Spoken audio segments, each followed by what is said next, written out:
everybody audio good? Everybody can hear me? Yep. Yeah. Yeah. All right, cool.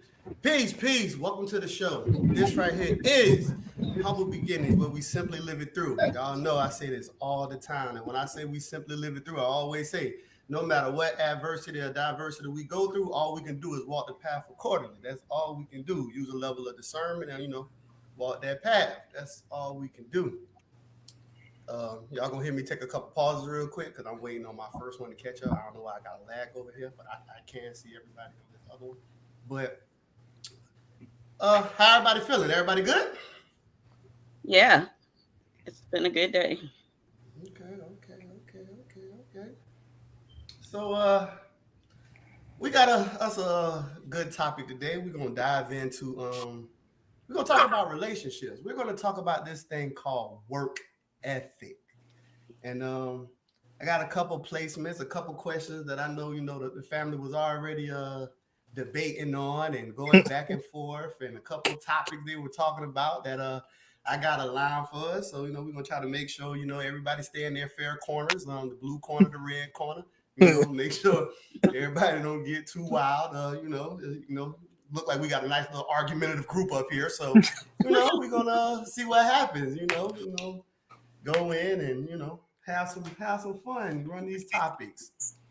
So y'all know we're gonna just go ahead and get straight into this thing. We ain't gonna delay it too long. My first question that I'm gonna go up on. Hold on, let me get my stuff.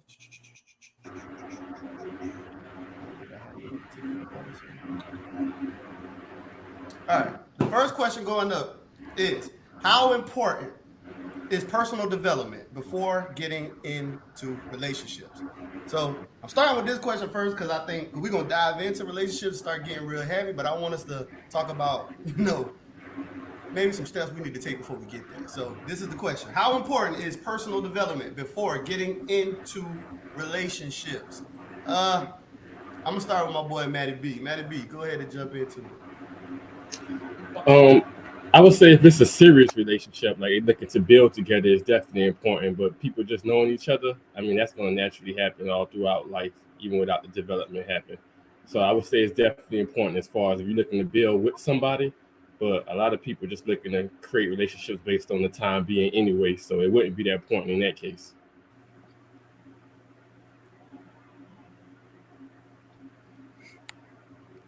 Okay. Did my audio come through? My bad. Still waiting on the other side. All right. I ain't gonna hit my Chef Joe. I'm gonna let you go next. What was the question? You say personal?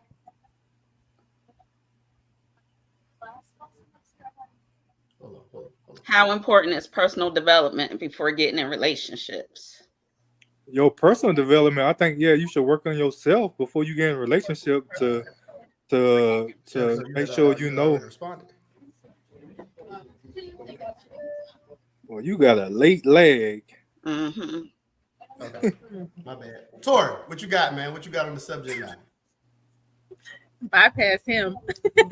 My bad. Hold on. Wait. Did he answer? I don't know. Chef Joe? I say you should work on yourself before you get in a relationship, because you have to know what you're comfortable with and all that before you get to involve somebody else. You got to work on yourself first.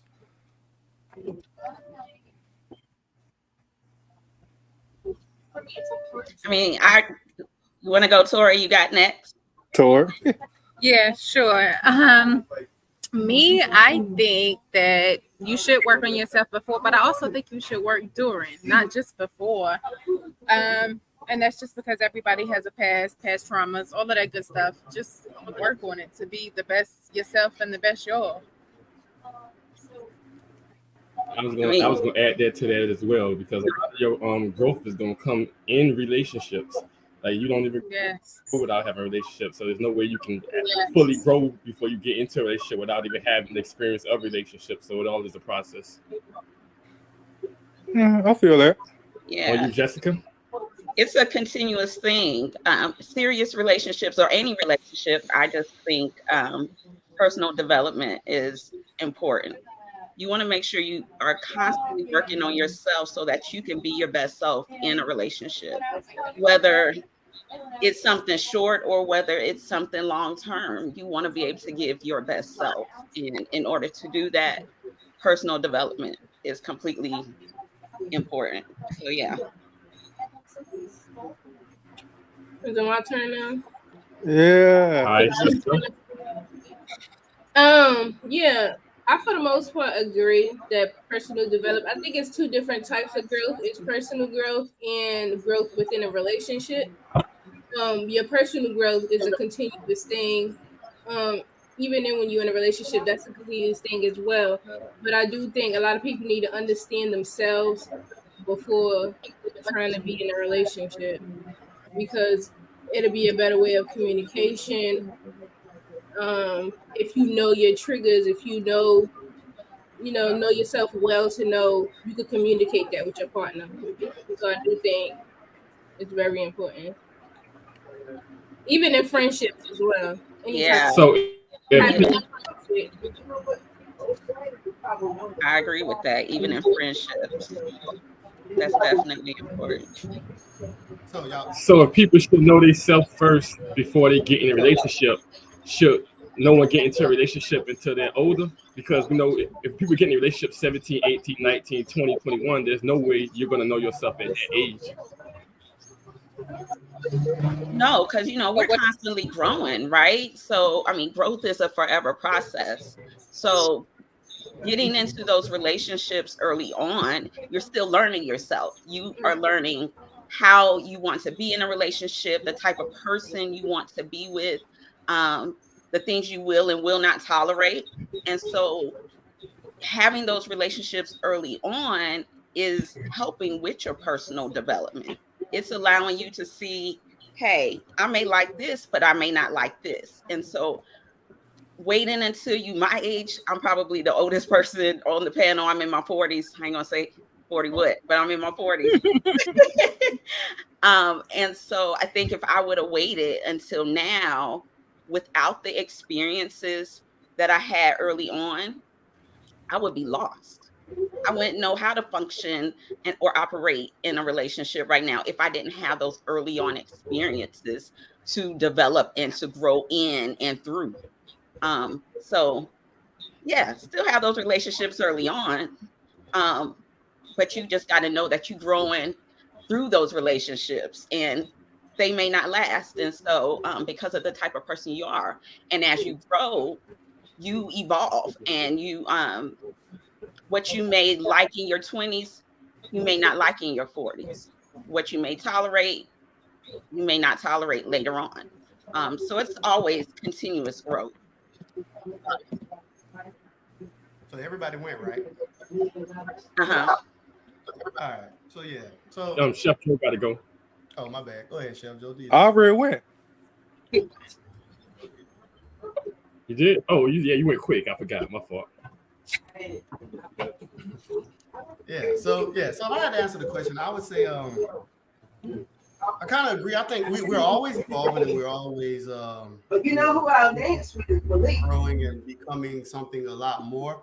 I think though you do owe it to yourself to make sure you're in a healthy place, like a healthy mental place and all of that before you choose to get in a relationship. I think too many people jump into relationships and they're not in a healthy place. And when you're not in a healthy place, I think there's a lot of negative things that's going to occur because some people what they feel that even though they in an unhealthy place when they get with somebody that person is just supposed to just wait until they get it together. They're supposed to just put up with them until they decide to get it together, which that's very unfair to that individual. So I mean, I always say, we always growing. When people always talk about like how long they should wait before they get married and stuff like that, I don't really think it's a time limit because I think that you're always gonna be growing, and the person you is at year one of your marriage or with your relationship ain't gonna be the same person you probably is at year 10 or year 5. You get what I'm saying? So I think that as long as you keep an open line of communication, you make sure you are where you need to be, like I said, in a healthy place, I think you'll be just fine. I think everything will work itself out. So can I ask a question? Yes, ma'am. So what if you're not in that healthy place? So what does that look like for everybody? What's your thoughts on that? You're not in that healthy place, and your personal growth isn't as evolved as your partner's. So what does that look like for y'all? So I think if you're not in that place, I think you need to be single. I don't think you need to be getting involved with somebody because all you're going to do is cause problems. I think that healthy place should look like I'll speak for a man. That healthy place should be like you should have that focus and understand the priority. I think you need to be ready to prioritize that woman to a degree. I think that it can't be, you can't, I don't think a healthy place is when you go into any relationship thinking about self, right? Like, even though, your involvement is to be beneficial to you, but you shouldn't be going into it thinking about me, me, me, me. Because the whole purpose of coming together and dealing with those dependencies is you got to want to break away from independency. I always say if you want to be independent, then you need to be by yourself because that's what that is. That's what independency is. So I think as a man, you need to be in a good solid place, like I said, I mean, mentally, like you need to be focused, you need to be able to have your eyes open, you need to be able to just pay attention. And if you're going to be choosing a woman, you need to be making sure you're ready to value her and put her to that placement, because if not, then what's the purpose of doing it? I guess whichever one of y'all want to go next, y'all can go, because Jess asked that to everybody, so however y'all want to play that. Man, I'm single. I ain't got no view on this shit. We're talking about relationships in general. What do you mean? In general, not just marriage, Joshua. Jess, I agree with you. And like Kevin said, I really do believe you have to not be selfish, because it's a give and take. It's a give and take. And it can't be one-sided. Because then that almost seems like it may become a burden. And anything that's a burden, I don't want to deal with it. So I definitely truly believe that you have to be there. You have to be ready. And sometimes people do want to grow with you, and sometimes they don't. And once you realize like they don't, then that requires a deep conversation, either Right. separation or Right. I agree. Anybody else had anything for Jess' question? Okay, cool. Then we're gonna move on to one of mine. So are relationships being compared to businesses? Is that a good reference? And I'm gonna give y'all a layout just in case y'all don't know what I'm talking about. So nowadays you hear people always speak about marriage and their relationships and using business as a reference point. They be like, yo, a relationship is business. It should be operated, and people should be moving the same way they would treat business. You hear a lot of people using that as a reference point when they talk about relationships. So, and I always hear pros and cons when I hear people talk like this. So it's a question I wanted to pose to my team. I wanted to be like, yo, do y'all think that relationship being compared to a business is a good reference? Or should people just throw that stupid ass analogy out the way? What y'all think about this? Chef Joe, I'm gonna start with you.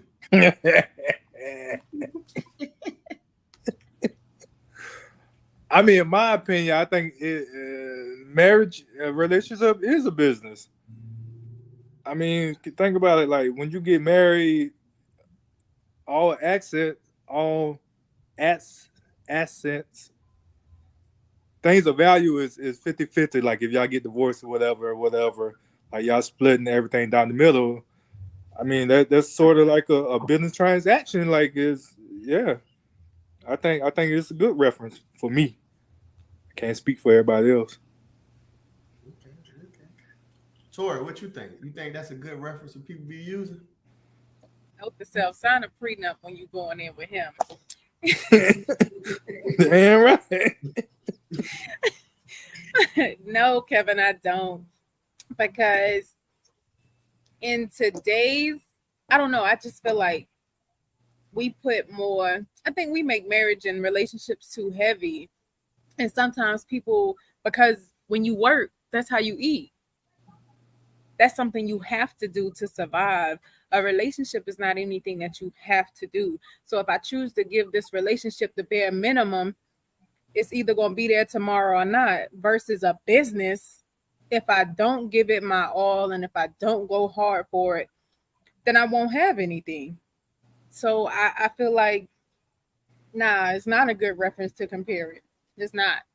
But with what you said about the giving your all, wouldn't that mean we kind of should treat it like that though? Like if you look at your layout of what you gave to having to go to work, Yeah. shouldn't you Correct. treat We your should, relationship but like how that, many though? people don't? Right. Oh no, I We get it. should, but how many people don't because they feel, oh, this is just my relationship is gonna be here.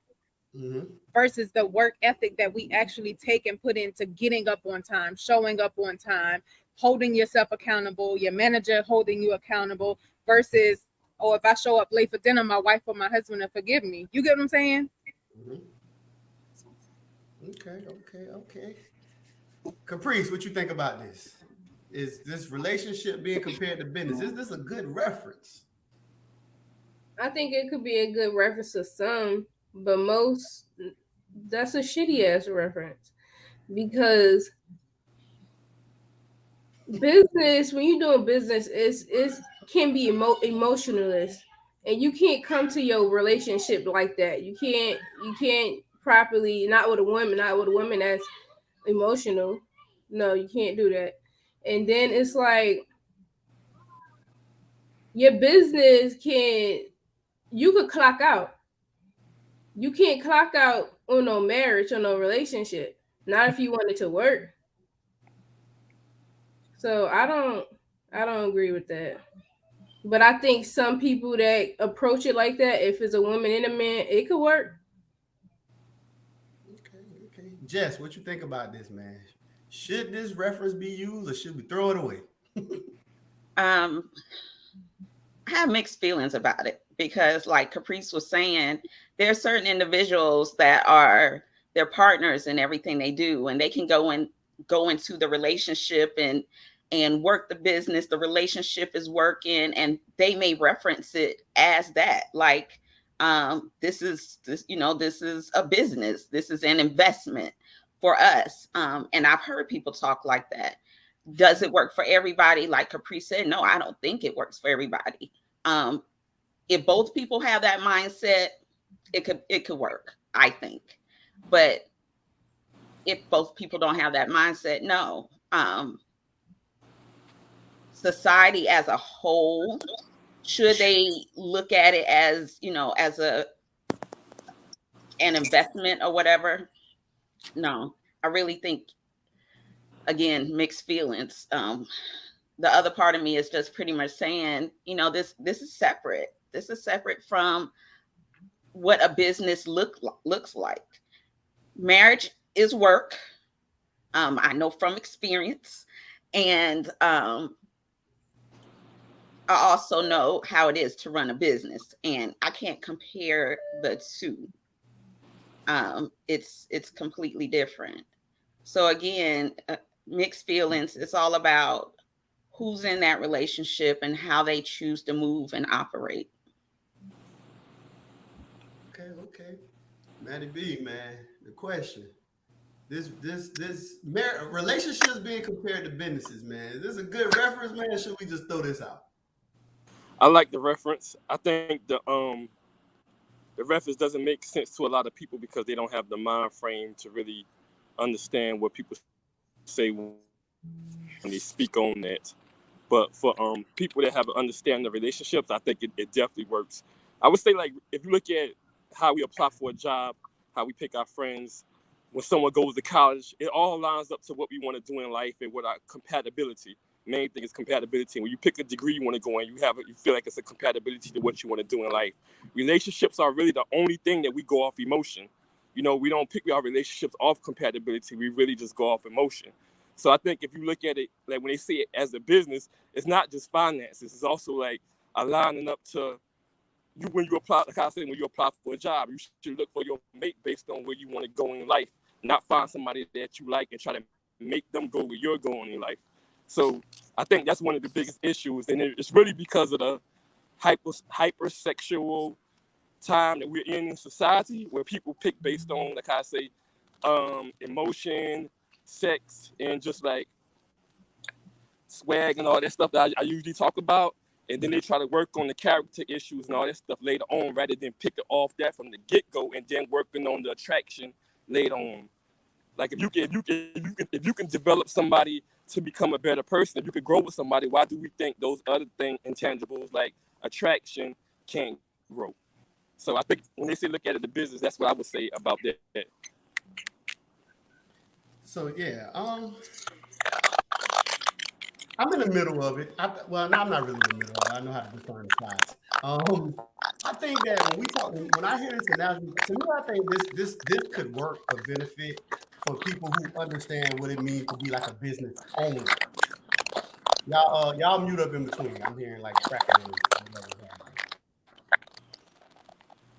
But yeah, yeah, I think like if you somebody you come in as like a business owner, I think hey, y'all mute up.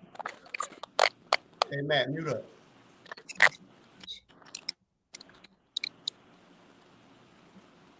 But yeah, I think that like I said, if you come in as a business owner, I think people tend to understand certain things. I mute myself.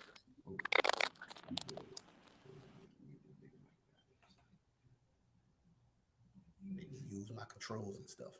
So yeah, when you go into it as a business owner, I think people can understand this concept a little bit better because the will to want to jump out of it is a lot differently when you are the owner of a business.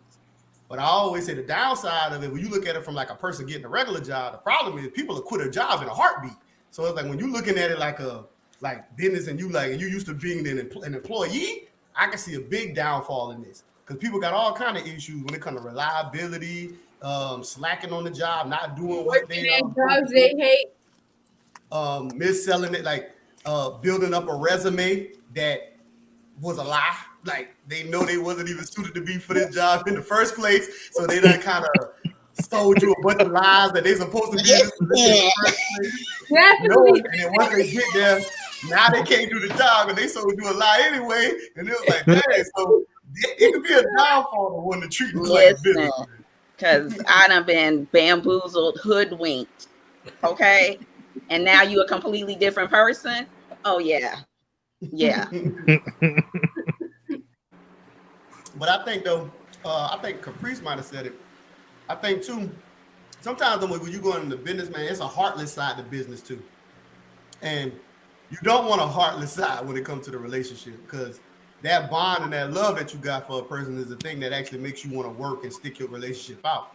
Like if it's a relationship and you going into a heartless, that means you gonna get out this thing real quick.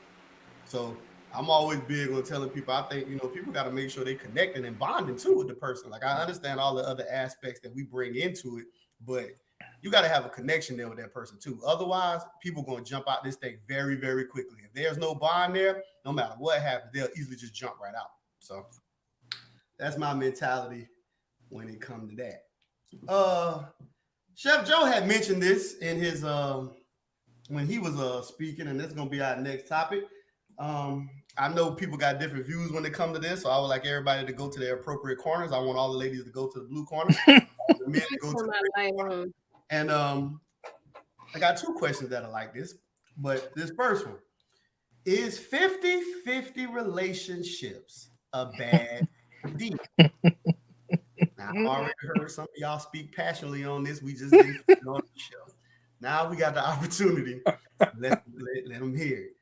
Is 50-50 relationships a bad deal? Chef Joe, would you like to go first? I know you feel pretty passionately, or would you want to allow the women to give Nah, I want Jess to go first because she's shaking her damn head. See, this is why we had to make sure everybody got to their corners. Y'all get ready to box when y'all hear this. So, Jess, you want to go first, or you want? It don't even matter. I'll go. Because Okay. what is a 50-50 relationship? Like, what does that look like? Because I've never seen one. Because and I say that because I need somebody that's going to give more than 50%. I need somebody that's going to show up when I can't show up. I need somebody that's going to give their all, not 50%. Because what's 50%? I have yet to see it in a relationship. I'm tired of carrying this load. I'm tired of doing most of the work, and then I'm getting breadcrumbs. Don't give me 50%. Give me your full 100. I need to see it. I need to see you at your best. And I need to see you at your worst. So if I show up and I say, hey, listen, it's a bad day. I can't do this today. I need you to carry. I need you to do X, Y, and Z because mentally I'm just not in it. My partner needs to be able to show up and hold up. And he needs to be able to hold it down when I can't. So, and vice versa. And also there may be times when neither one of us can give whatever we got. We may both show up and be like, listen, I don't have it. He may be like, I don't have it. So what we do in that case then? We got to come together. We got to communicate and we got to come up with a plan and be like, okay, so how are we going to do this for the kids? What we doing as far as cooking or whatever the situation is. So 50-50, I think is just dumb. They just need to throw that whole 50-50 relationship idea out the closet, out the window, because no one, it's just difficult. It's a difficult thing. You should always be willing to give your best self. If I walk into my relationships giving 50% of me, baby, you barely getting anything. I get what you're saying, but hey, my aspect, I was talking about 50-50 on the financial side, like all the mentally and all that. I totally agree with Caprice is right. Most men is when they talk about 50-50 relationship, it's based on finances. Finance, exactly. It's not about the communication. It's not about the inner works of a relationship. It's just strictly about financial reasons. Like, yes, you don't have yes. No, Josh, Caprice is right. I'm sorry, Caprice, go ahead, but you so right. So right. Well, they in agreement though, because Josh was saying that. He was saying that's what he's talking about. He's talking about purely the finance part. Monetary. That's what I'm saying. Most men, when they say 50-50, that's what they're referring to. They're not really considering in the whole dynamic of a relationship. They just thinking about financially, because you can't show up mentally at 50% thinking that this is gonna work. So when they say 50-50, they speaking purely on finances, which is like, you can't do that. You got to think about the whole concept of who you are coming into a relationship.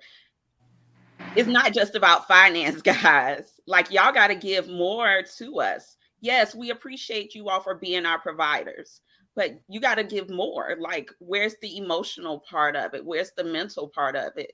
It's not just about finance. But you know why finance always come up in the forefront though, right? Because you do know most women, their demand is always the money first.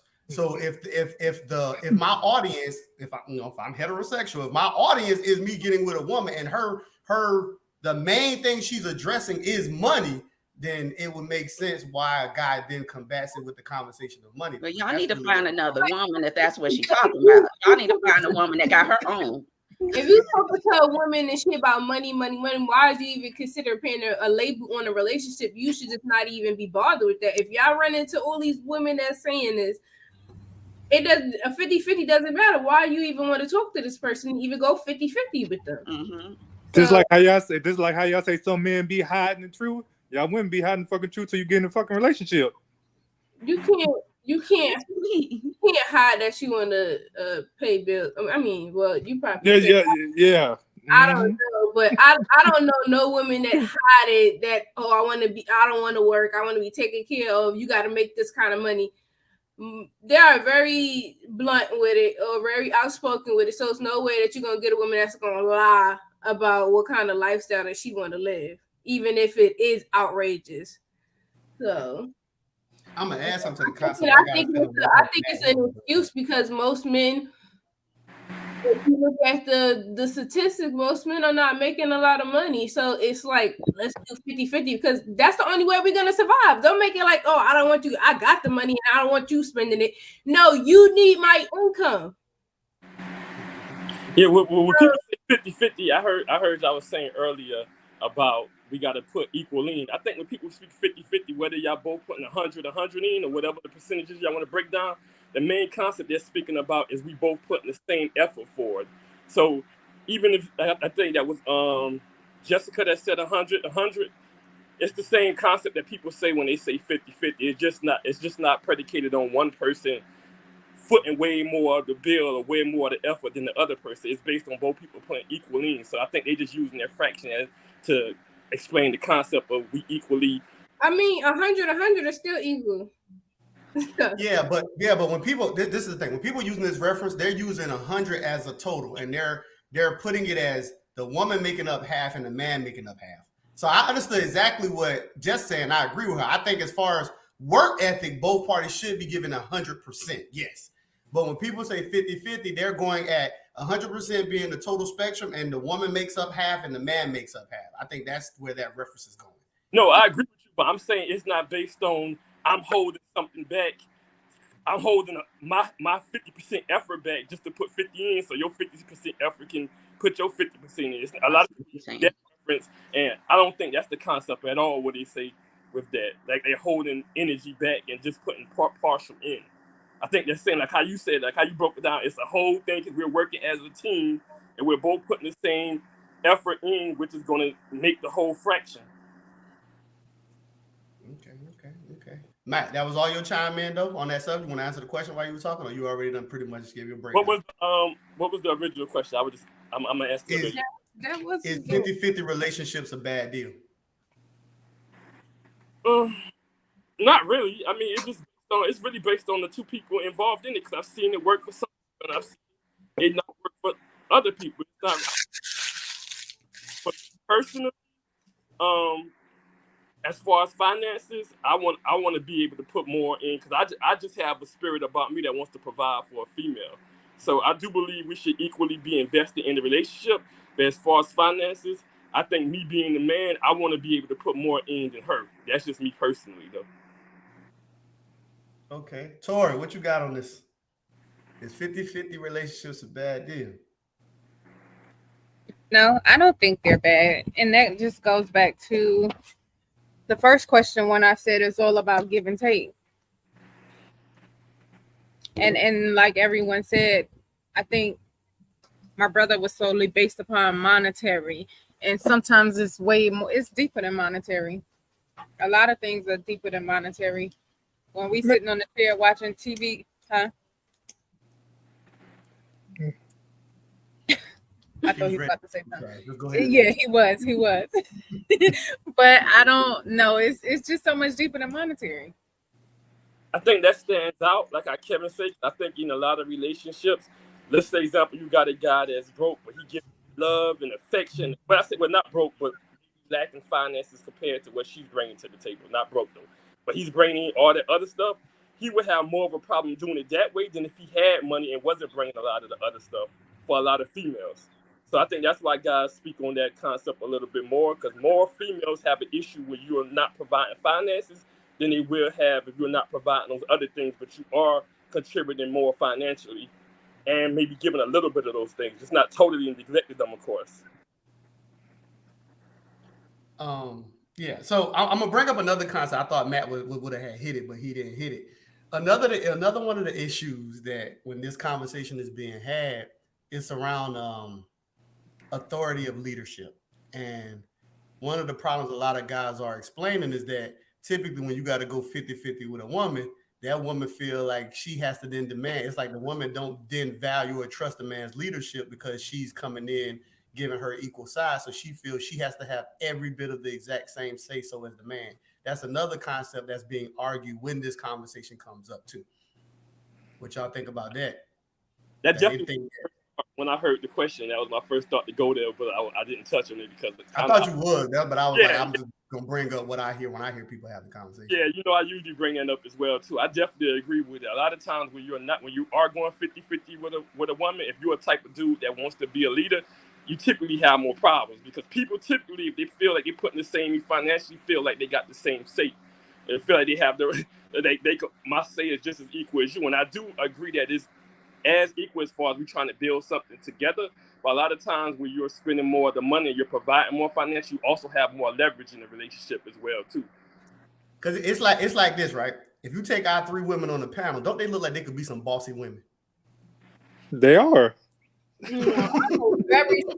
I don't know what you're talking about. Don't it look like all three of them probably give a man a little bit of hell? I ain't gonna say a lot of hell, but a little bit of hell. Don't it look like I they give a do. little bit? I do. I can own up to it. I do. I bring it. I ain't never. So I don't know, but you know more than me. So. What? You know, What did he he say? was breaking up a little bit with what he said. I said every time. I said I don't know because every time Tori on the panel, she's pretty laid back and chill. She's not really that. But you know her more than me, so you probably know a side that I don't know. What you think about Caprice? You don't interact with Caprice a lot more. You think Caprice could be a bossy girl? Yeah, I think Caprice can. No. Because you know she got that New York in her, so you know she got a little thoroughness in her. Great You just met Jess. You probably can't assess Jess, but Jess already admitted, so we ain't gotta assess Jess because she already say she do. Listen, I'm working on it. I'm trying. I'm trying not to be as bossy, but it's there. When you say bossy, what bossy? So when I say bossy, I always make sure people understand there's a because a lot of times people like to say boss and then they like to say bossy, but they don't understand the difference, right? A boss is actually the person who's actually in charge. So when they talk, it's a big difference when they give commands and they give orders. Bossy is like the person who feel like they're in charge. So they carry the attitude of I'm gonna give you a whole bunch of instructions. I'm telling you what to do, this, and this, but they're not an actual boss.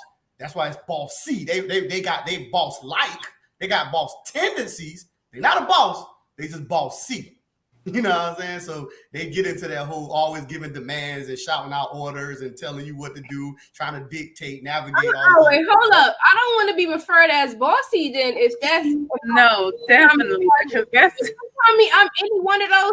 Just say I'm a boss. Even though I don't agree, if you're gonna tell me I'm any one of those, just say I'm a boss because you think I'm in charge. If I'm carrying that energy that I'm in charge, most likely I'm in charge, and it's not gonna last. So no, I think I'm in charge. I don't like how you worded that. It was I ain't like. I mean, I was just explaining to you what that difference was. That is the difference. Bossy, a person who's bossy is typically not a boss. That's why it's bossy. That means they're a boss. They got boss like. They got boss tendencies, but you're not an actual boss. There's a difference between being a boss. Because you're the boss. It ain't about me. It ain't bossy. No, you actually the boss. You calling the shots. You is that. So you're not bossy if you the boss. You the boss. But most people, especially like on the women's side, they're just more bossy. That's what my point was. That's all. And also, it's like how I said earlier, it just like how you going in, it's also a structure of leadership, right? Like a lot of times in these situations, from what people are saying, that when it's a 50-50 situation, it's kind of hard to tell who the leader in the situation is because everybody got both sides feel they got to have final say so. And typically that man can't, have certain dictatorship amongst the relationship or whatever the hell, even if he's trying to do it benevolently, can't still do these type of things because she say, yo, I'm coming in equally as you, nigga. So everything I got to say gonna matter too. You gonna weigh everything I got to say too. And that's what a lot of guys, when they speak to it, that's where they be clashing at when they talk about 50-50 relationships. Which is like crazy to me because they push for 50-50, but then you don't like the dynamics of the 50-50. Like what? Because I have an opinion, we're no longer equal. If that's gonna be almost guaranteed that you're gonna deal with a woman that's gonna not let you lead because she putting equal in. So why even advocate for 50-50? Mm-hmm. I mean, even if the guys advocate 50-50, you typically never get 50-50 anyway. Somebody typically ends up paying more, even if it may be 50-50. They go to monetary. They go to monetary. Yeah. So what's the point of the conversation then? If it's like you're typically not going to be going, so why is it even a cultural topic? Females today that don't want to pay anything. So I think the 50-50 is just saying that we need to both be putting in. The guy typically is going to still pay more because he's going to be buying you more presents. He's going to be taking you out more. Most people. That is a gift. That is not something that I'm making you do. That is a gift. But if we don't do it, you gonna call us broke and you not treat me right and all that. If Who you y'all don't, small y'all asses. If you It's not tally, always that's about not the point. That's not the point. If you tallying it like, oh, I'm gonna be the one getting the most gifts and all that, that's something that you want to do. If that's something that you don't want to do, don't give me the gifts. I don't want no gifts that you don't want to give me. That's not the point I'm making. I'm talking about what Joshua just said. Yeah, but my point is, when people say 50-50, they're typically not tallying everything up and saying, okay, we got to go exactly down the middle. There's a lot of females right now that's paying 100% of the bills. They don't want to deal with no guy that can't pay majority of the bills. Now, there's a lot of guys that know when they deal with a woman, they're going to be paying most of the bills, but a lot of women won't even give them a chance if they can't pay majority or all of the bills. So they're saying, like, God darn, you still have to work with me. I'm not, everybody don't make 6 figures. Everybody don't make 80, 90,000. If I make 60 and you make 40, I'm going to pay more than you, but I still want you to put in a considerable amount.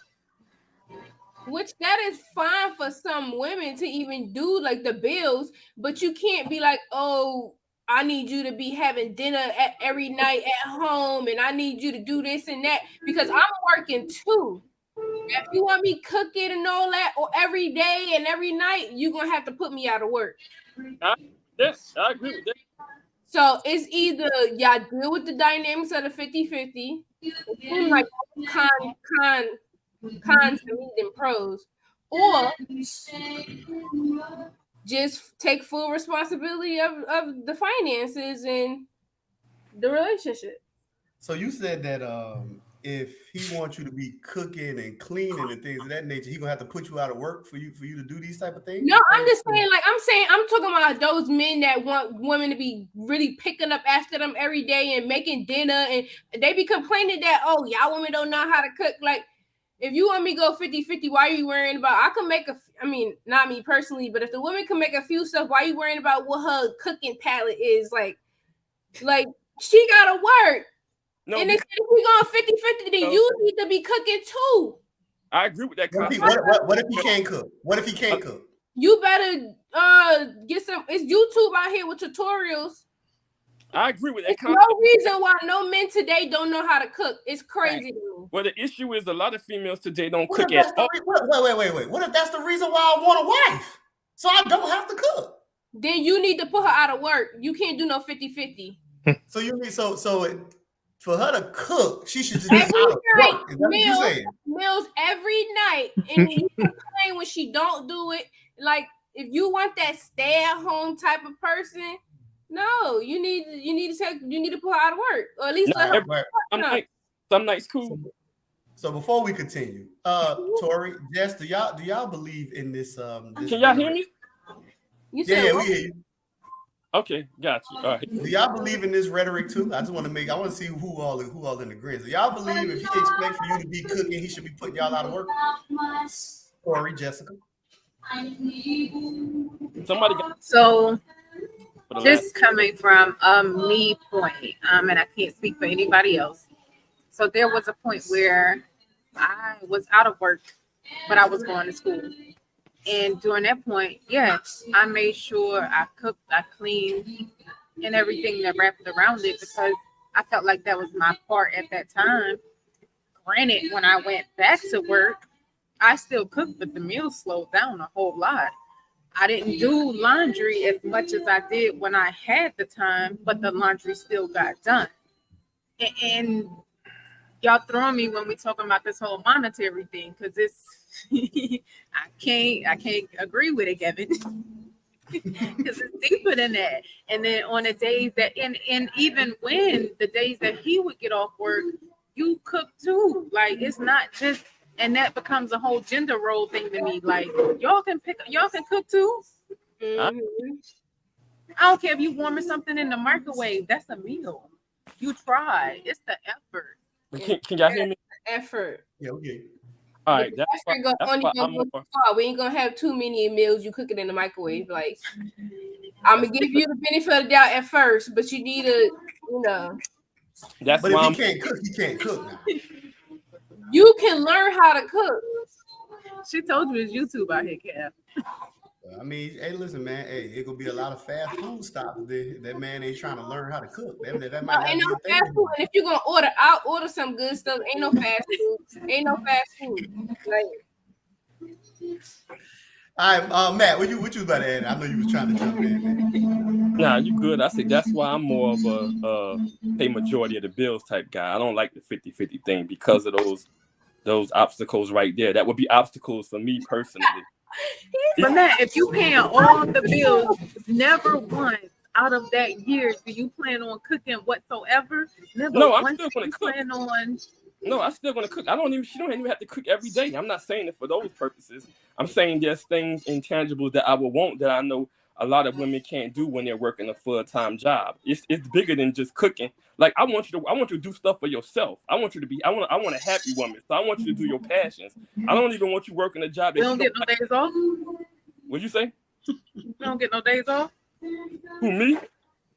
No, nobody in general. Like the woman won't get no days off. Like I mean, like she working 365.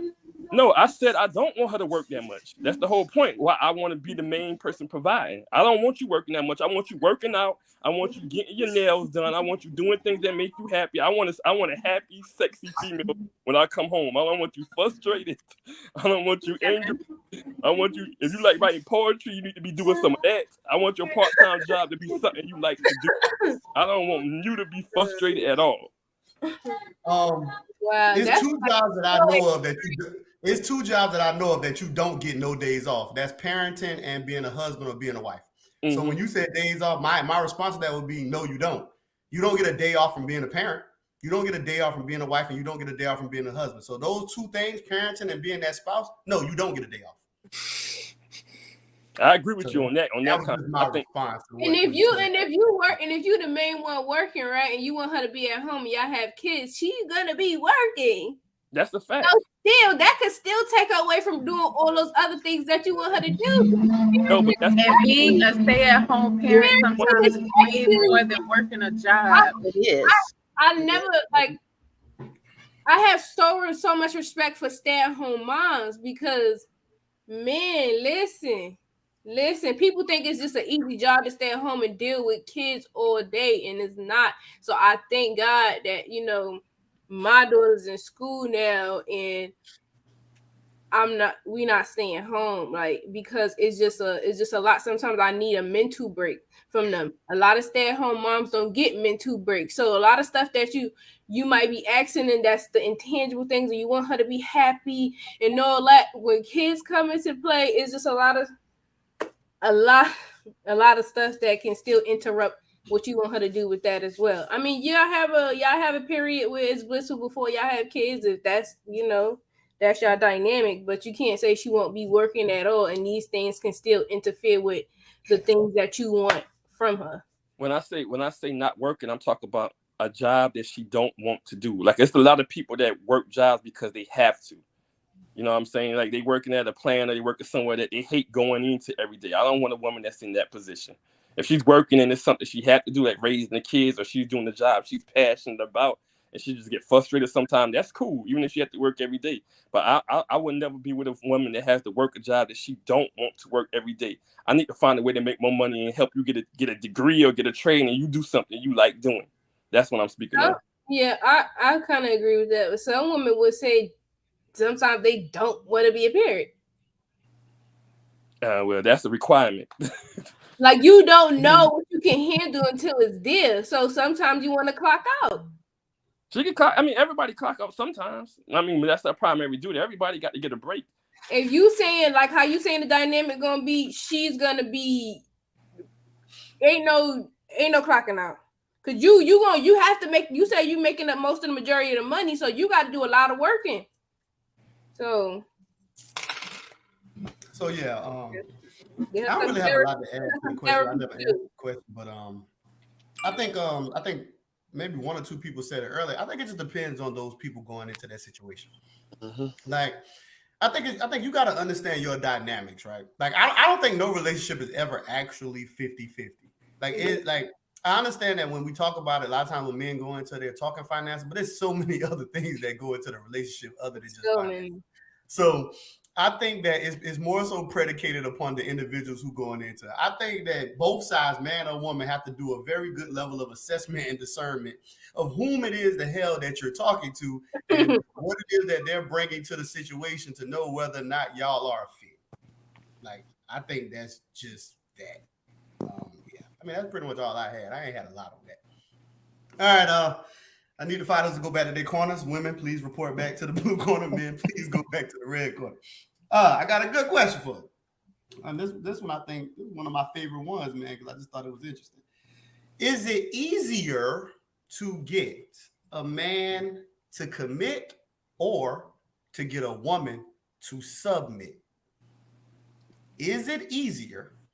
The question is at the bottom. Is it easier to get a man to commit or to get a woman to submit? What y'all think about this? Chef Joe, man, you've been kind of quiet for a while, man. He don't know because he don't commit and he don't let his woman submit. He don't know. Ding, ding, ding. What you think, Chef Joe? Is it easier to get a man to commit? He about to think of something right now because he don't know. I mean, it's hard for me because, like we say, I've been single so long and I don't want a commitment right now. But Chef, this is an in general question. It's not about you personally. Look at the question. Is it in your optician? Is it easier to get a man, not Chef Joe, to commit? Is it either to get a man to commit or a woman to submit, Chef Joe? This is a general question. So, in your optician, or things have you seen it? Was it easier? Did you see men getting a lot of women to submit in an easy fashion? Have you seen women get men to commit in an easy fashion? What you think? I think it's easy for a woman to submit because, like y'all were talking about leadership. If you that good leader, that good provider, that good whoever do stuff and all that, the woman would naturally like follow their mate or whatever. So I think it would be easier for women to submit if you doing your manly duty, as y'all women always say.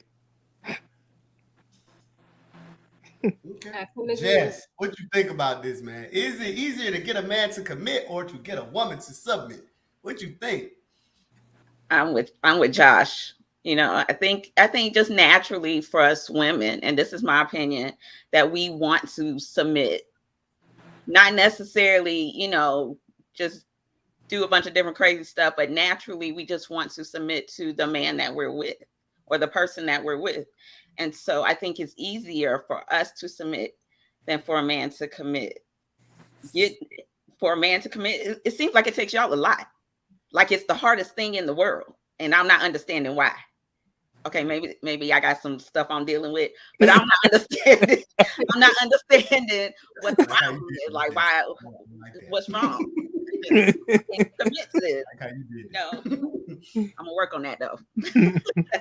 Tori, what you think, man? Is it easier to get a man to commit or to get a woman to submit? What you think about this?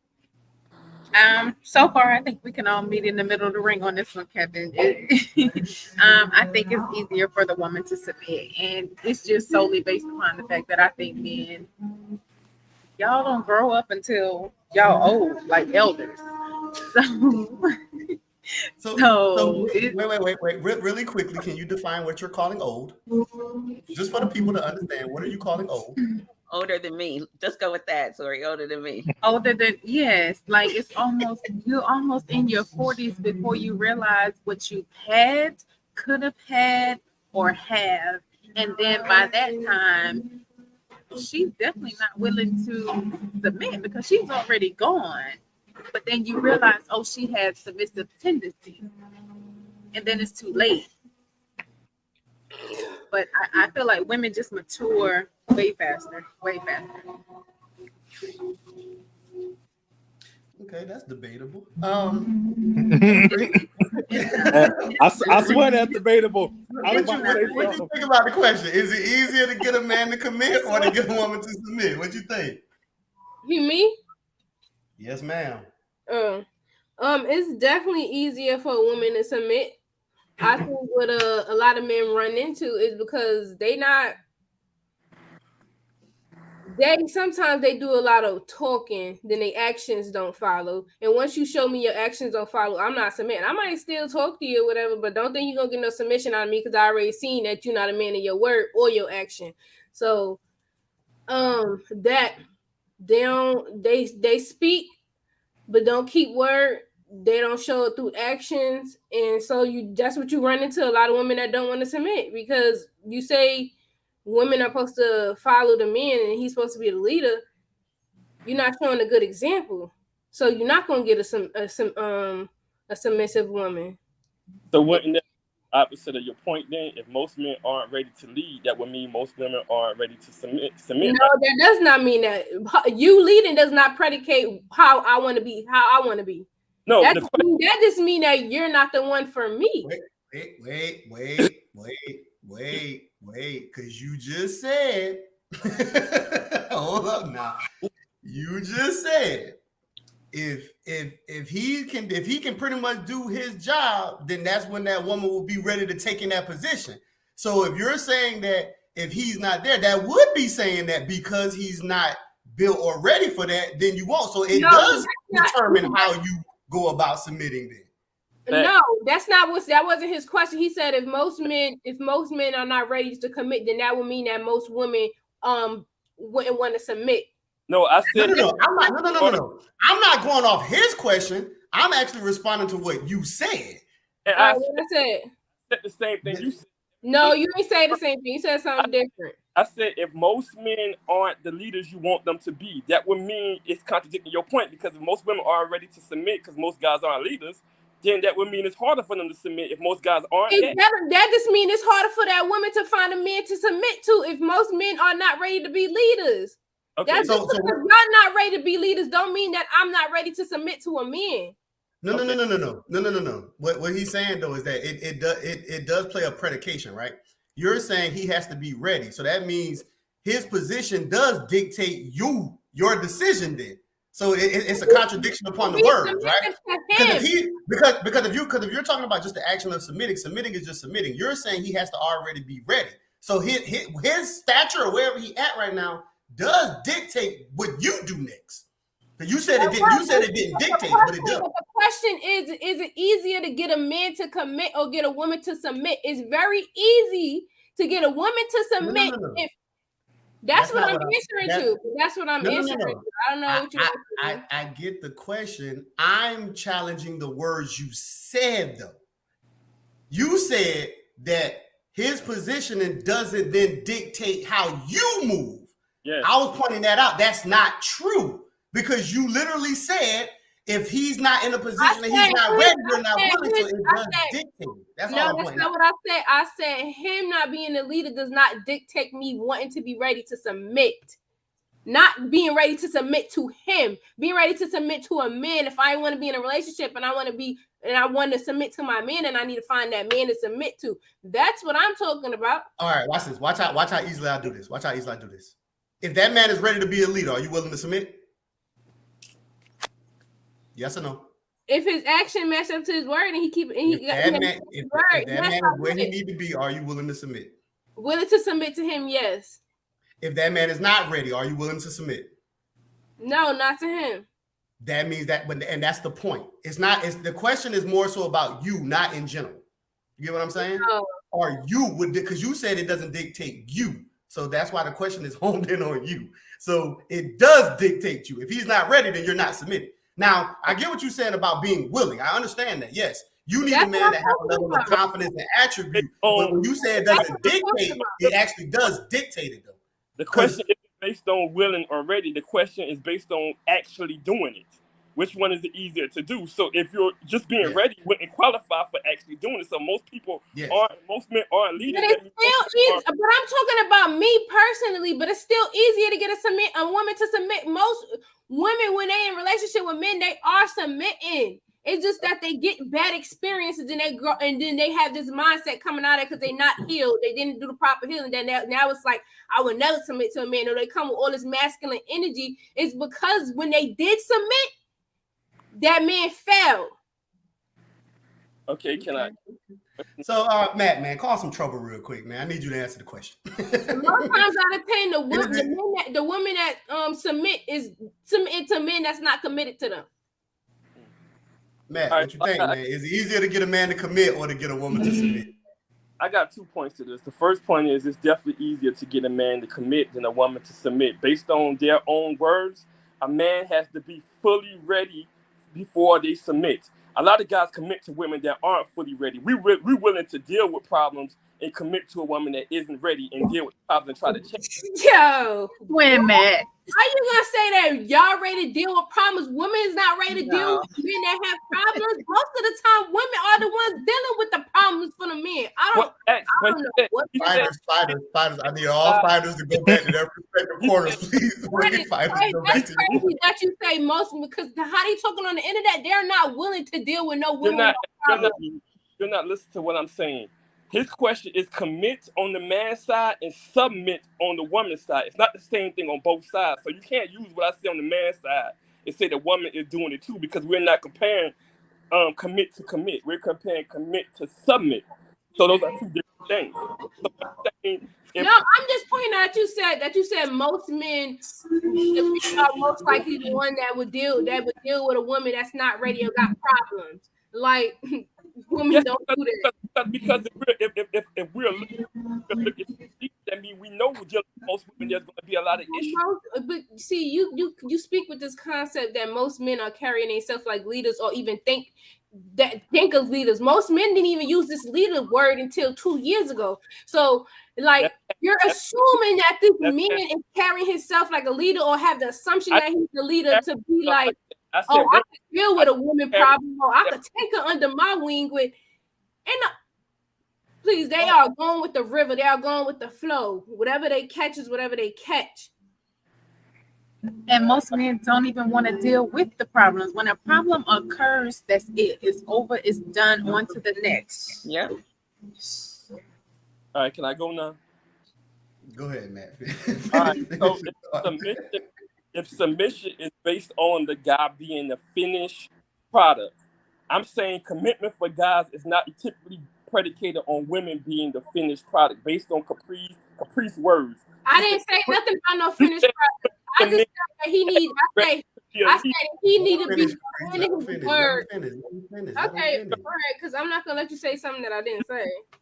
You say you're not. Well, we can play the word. We can play the word systematics, but this is what you're saying. This is your concept. You're not willing to submit to a guy if he's actually the person you want him to be. That means he has to already be there. That is not the words I use. I did not say the actual mean that he's going to be. I just said he needs to be a man of his word and follow through his action. Even if he's not where he want to be, he need to have a trajectory of where he wants to be. I need to know the plan, and I could jump on it. If you lay it out for me and you a man of your word and you follow through with your actions, that's what I'm talking about. You ain't got to be. If he does all that, he's a leader. If he does all those things you just named, he lays a plan on all the way through. That don't mean he's a leader. He's a man of his word. That makes him a leader. If he does all that makes him that. So that's the only thing that comes with leadership. He that already.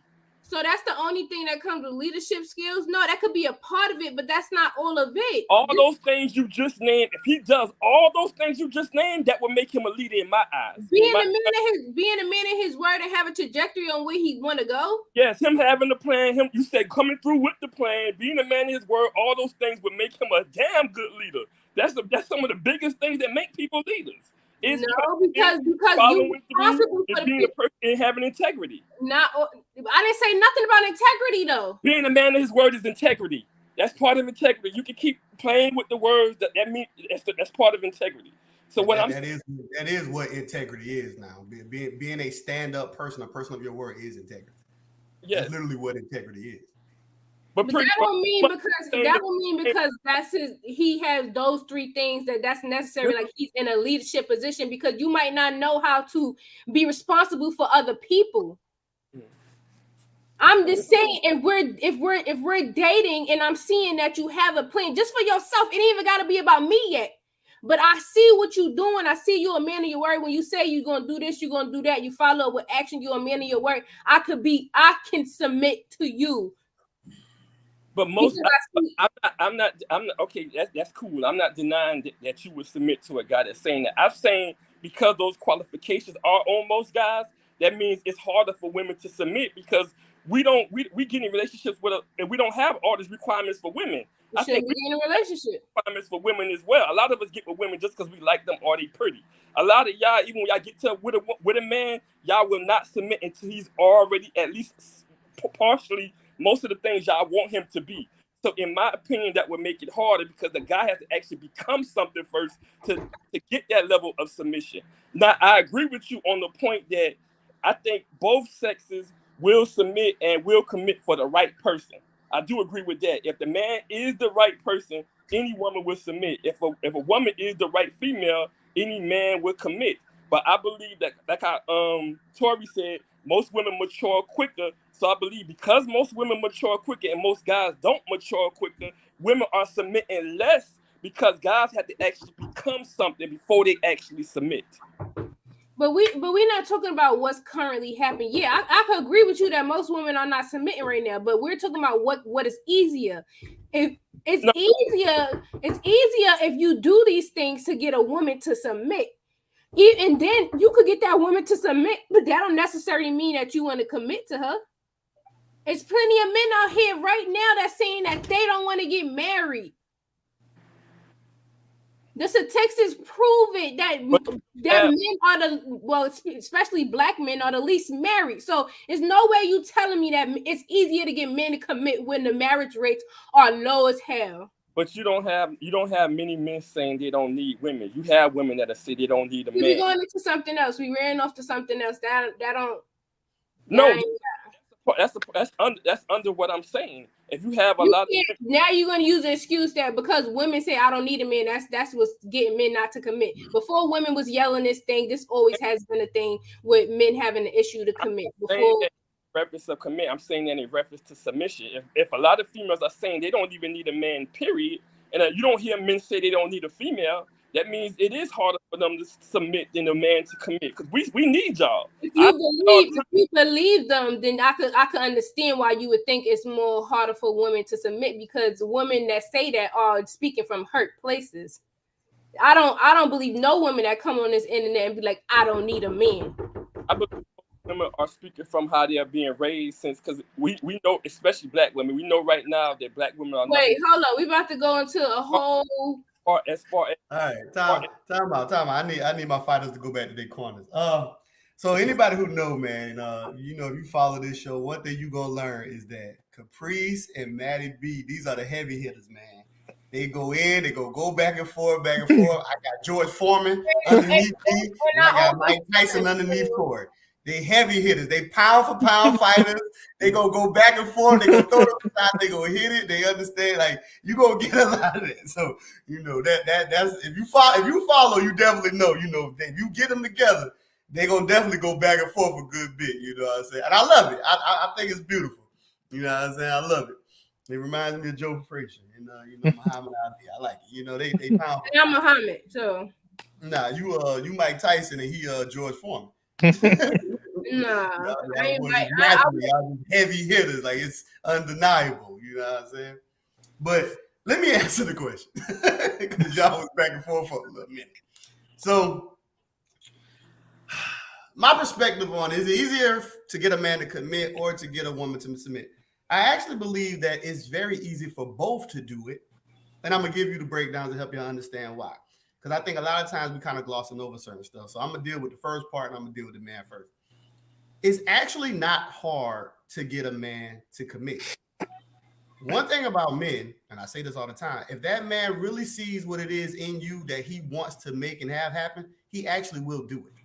The problem is, and this is where it's confusing, women, and this is for women, if you are having a hard time trying to get that man to commit, that means he doesn't want you in that fashion. Men who want to commit, if they got that woman they want to commit to, they're going to commit. It's just like how when they use the biblical status, when they say when a man findeth a woman, he findeth a wife, he findeth a good thing. Good thing. When that man know, because if that man know exactly what he wants and he find that in you, he's willing to do it, right? from a woman's point of view of submission is actually the exact same. Men, if you are having a hard time getting this woman to submit, that's because, nigga, she don't think you are worthy. Women do not have a problem submitting to men that they like and men that they want to submit to. If it's a hard time getting a woman to submit, nigga, she don't fuck with you like that. Sorry, she does not. And but it's the same thing with commitment. Sorry, women, if you can't get that man to commit, he don't fuck with you like that. I'm sorry to break this out like this. It's actually not hard if that person sees it in you. It's only hard when you got a man trying to get a woman to submit who don't think he's valuable enough to do it. He don't have certain qualities and all the other stuff like that, and vice versa. It's only hard to get that man to commit when he don't find that that woman is worthy enough for him to commit to. So my answer to this question is both of them are easy if that person see what they need to see in you to do it. What y'all think about that? Yeah, I could agree with that. I disagree with it in a general aspect. I agree with you as far as, like, I said something similar as far as if you're the right person, of course. But I disagree in the general aspect because I think people have predetermined mindsets, and those mindsets can be changed based on the people they come across. But based on the predetermined mindset that people are going out there with, that's why I answered the way I answered. But even with a predetermined mindset, like I say this all the time, I don't give a damn what a woman say.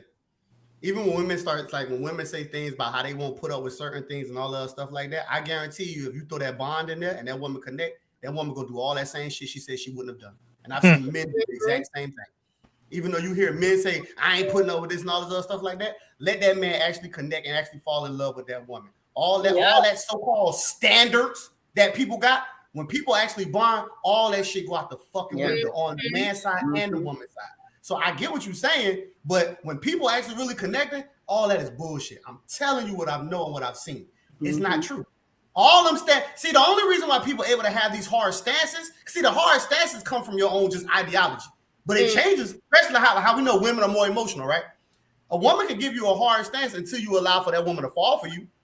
All them hard stances ain't there no more. And men are the same way. Even though you know how like we always got this saying that men are quicker to easily leave out a relationship very quickly if a woman cheats. Yes. Let that man love that woman. I guarantee you, it's more men out there who stand right where the fuck they at, and they say, baby, please, I just want you to value me. Please don't cheat on me, baby, and all this other stuff like that. When you got that bond there, all these standards that everybody keep claiming they got only exist when y'all don't have connections there.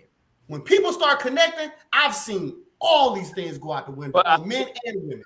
But connecting and loving somebody is also different than connecting and submitting to somebody. Because when I speak of submission, I mean she's following your lead. Because I see a lot of women that they do break those barriers for the right guy, but they still question his leadership because they don't have trust in him. That don't mean they don't love him. They'll love him. They'll have kids by him. But when I say submission, that means if I say we moving to Chicago next year, I got a plan, she's on board. If I say I don't want 2 kids, we're having 3 kids, she's on board. I'm talking about fully submission. I'm not talking about just because she loves you. I'm saying following your lead and your plan for y'all lives to the end. That's what I speak on with submission.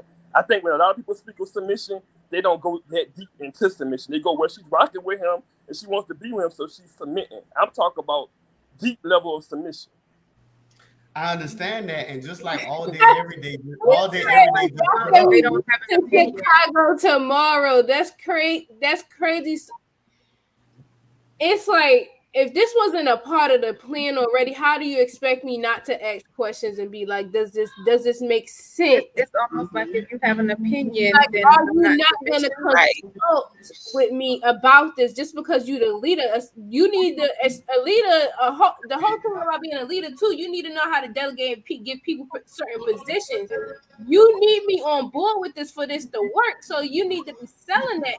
Even if you are the leader, if this was not a part of the plan and this is a sudden change, we need to talk about this. I never said. Ain't no if I said we moving to Chicago, we moving to Chicago, and that makes me a non-submissive woman because I don't want to move to Chicago.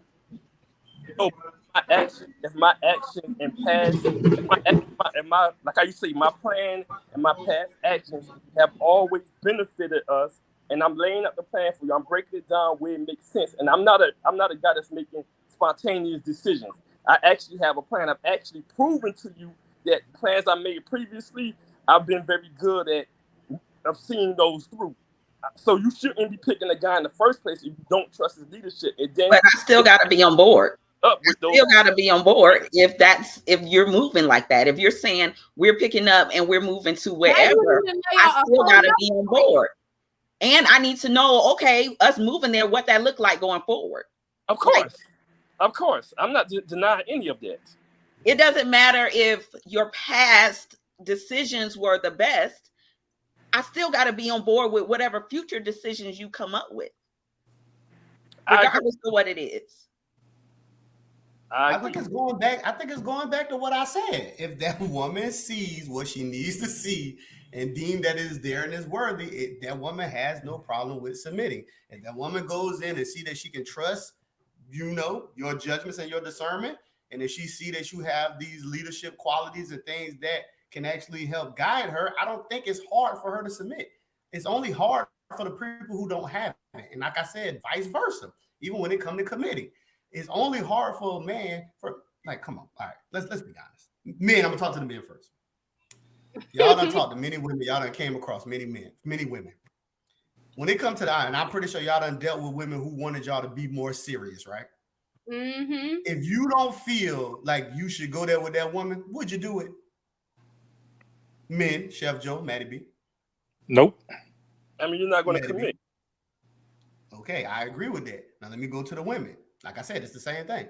Women, if you come across a guy and you feel like he doesn't have these so-called qualities, the leadership and all this other stuff like that, and he's not ready to do that, he don't have what it takes, that you don't believe that he has what it takes to protect or provide or whatever may have you that y'all looking for within that man, are y'all willing to submit?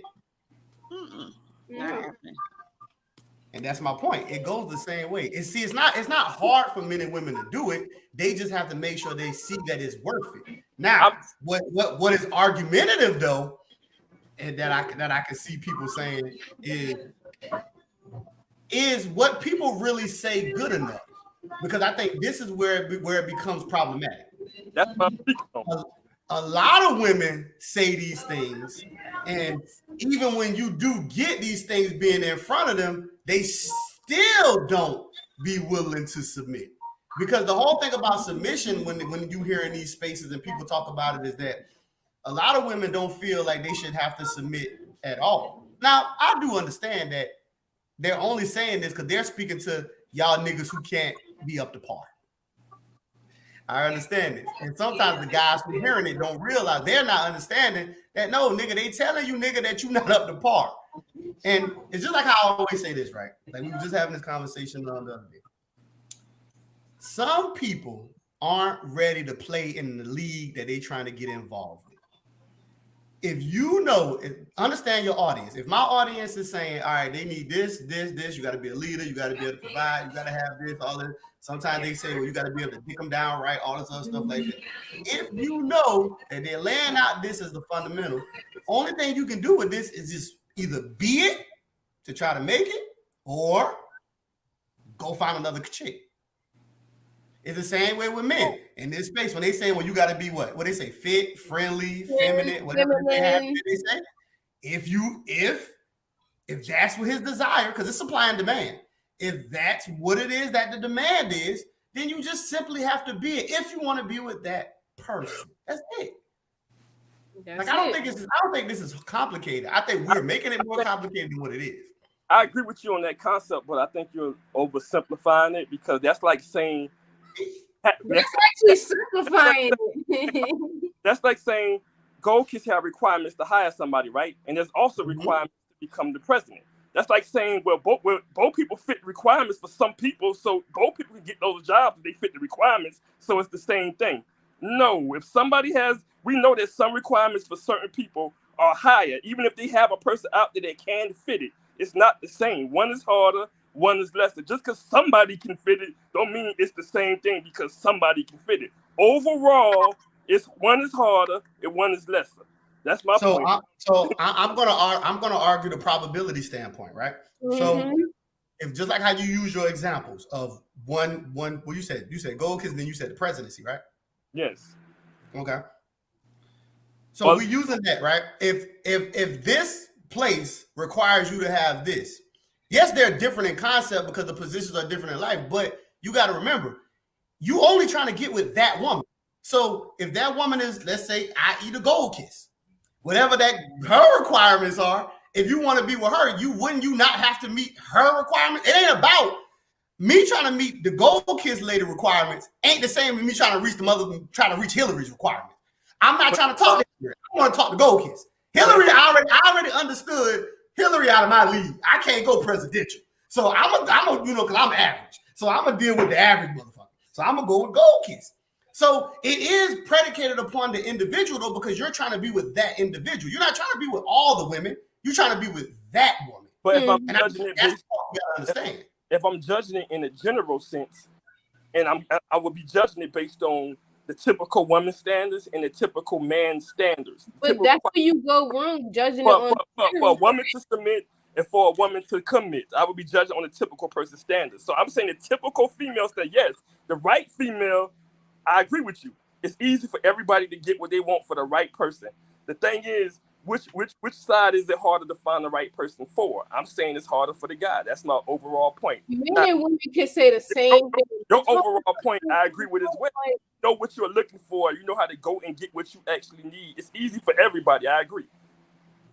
Yeah, I understand your general point of view, but if we're talking because we got to talk as individuals too. Like I understand the general perspective, but if I'm dealing with individual, right? Like if Jess say, I'm go around the board. If Jess say she want a particular guy and she wants this right here, I can't go at Jess with a general speaking. I have to deal with what Jess is talking about because it's her. If Tori says she needs something specific, I can't go general. I have to deal with Tori.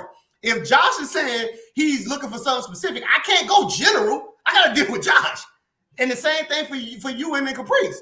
I can't be general if I'm talking to a person. I have to get personal. So I do understand when we talk in general, but when we get into relationships do become personalized. So I have to address personalized situations if we want to talk success rate. That's why I said I'm going to address it from a probability standpoint. So I have to address you as a person, not as an in general, because I can address it as an in general and then miss the whole mark. Because say like if okay, I will use it just for example. Say if Jess say she's already successful, she got what it is because she's older, she already established. I might be going in this generally because most women are talking about money, but the thing for Jess might not be money. Jess might need me as a guy to be considerate to her. She might need me to have that loving for her. She might need for me to be that person she can talk to and dive into all that stuff like that. If money is not the issue for Jess, even though money may be the issue for the majority and the general, speaking of women, that would be stupid for me to keep on saying, yo, Jess, girl, I just put all this money in front of you. What's wrong with you? But that's not what she's looking for. I have to then cater to her if that's the woman I'm trying to be with, though. I agree, but if you listen to a lot of these dating coaches that come out and talk about the experience, they do know working with certain clients is also harder working with other clients because if Jess goes to a dating coach and she says she want a guy that's 6'4", make $185,000, has no kids, is fine, is very articulate, has a high level of education, we do know that it's going to be harder for her than it is for the typical person you work with as well. No, I get it. All right. We was on that for a little minute. Fighters, I need everybody to go back to y'all corners because we got another one that's going to make y'all want to come out swinging. Women to the blue, men to the red corner. The next question is, who determines? Look at Chef Joe. Who determines who the prize is in the relationship? Who determines who the prize is in the relationship? And Chef Joe is laughing because we've been outside and having these conversations. That's why I just laughed too. Just know exactly where we're going with it. Who determines this? We've had a lot of arguments and men say the prize, women say the prize. So I try to craft a question in the more fairest way as possibly as I can. So I want y'all to dive in and give y'all perspectives. Because I know, Matt might say he the prize, Caprice gonna say she the prize, Chef Joe say he the prize, Jess say she the prize, Tori say she the prize. I get it. So my question is, who determines who the prize is in the relationship? Tori, I'll start with you because I know a couple people are argumentative, so I'm gonna get the one argumentative out the way on this. Yeah, Tori, her feminine energy. Let her go first. Go ahead, Tori. Kevin, I don't really know how to answer this question because even when we were debating, I kind of stood back on it, and I don't feel like I feel like we both are like we're equal. Like this whole heavy on one gender thing is too much for me. Like it's too much. Like I feel like we both the prize. Like we both should be working just as hard, putting in just as much effort. Like I don't feel like it's that whole I'm the prize, you're not. Nah, I can't give that one, Kevin. Okay. Caprice, who determines who the prize is in a relationship? What you got?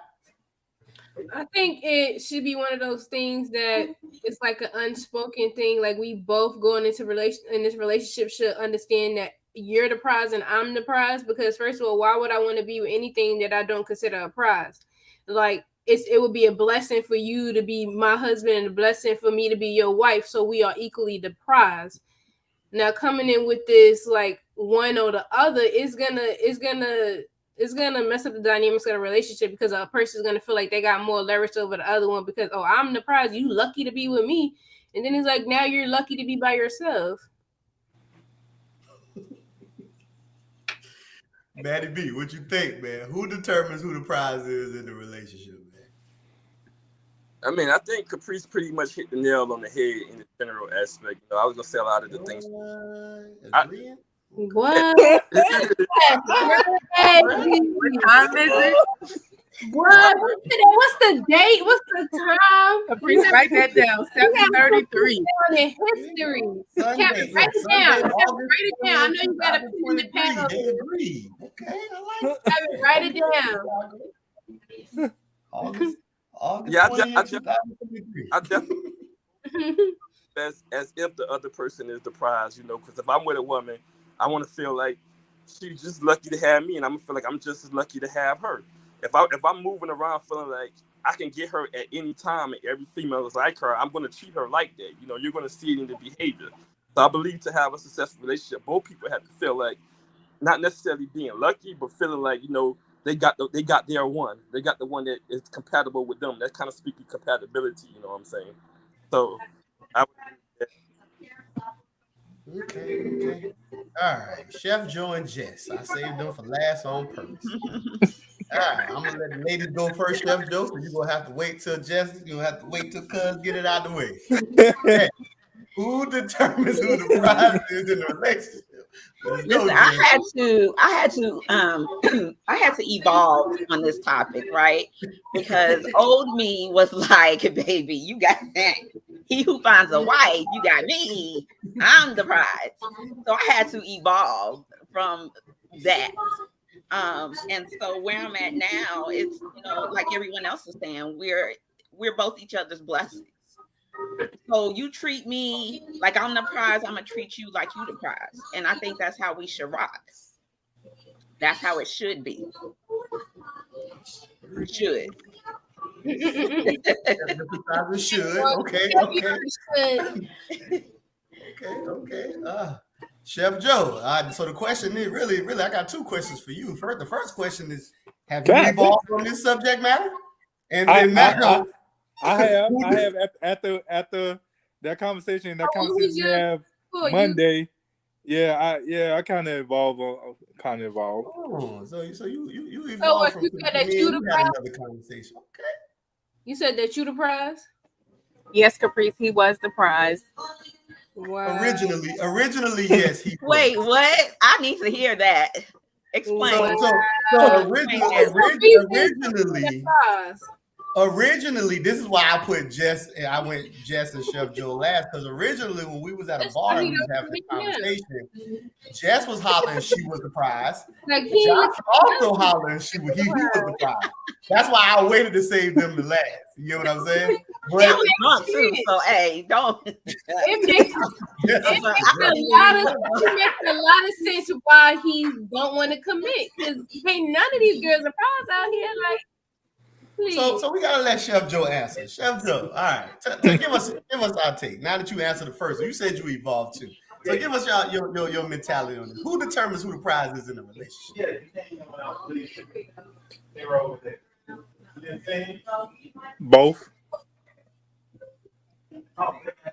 Because if I'm vying for all your attention and you vying for all mine, like we going into this thing together. So yeah, you lucky to have me. I'm looking to have you, like everybody else saying. But I haven't found one like that. So you just walking around like I'm the prize. At that time, because I was having an argument with my other cousin. Chef Joe, I'm the prize. Other cousin, she was like, I know.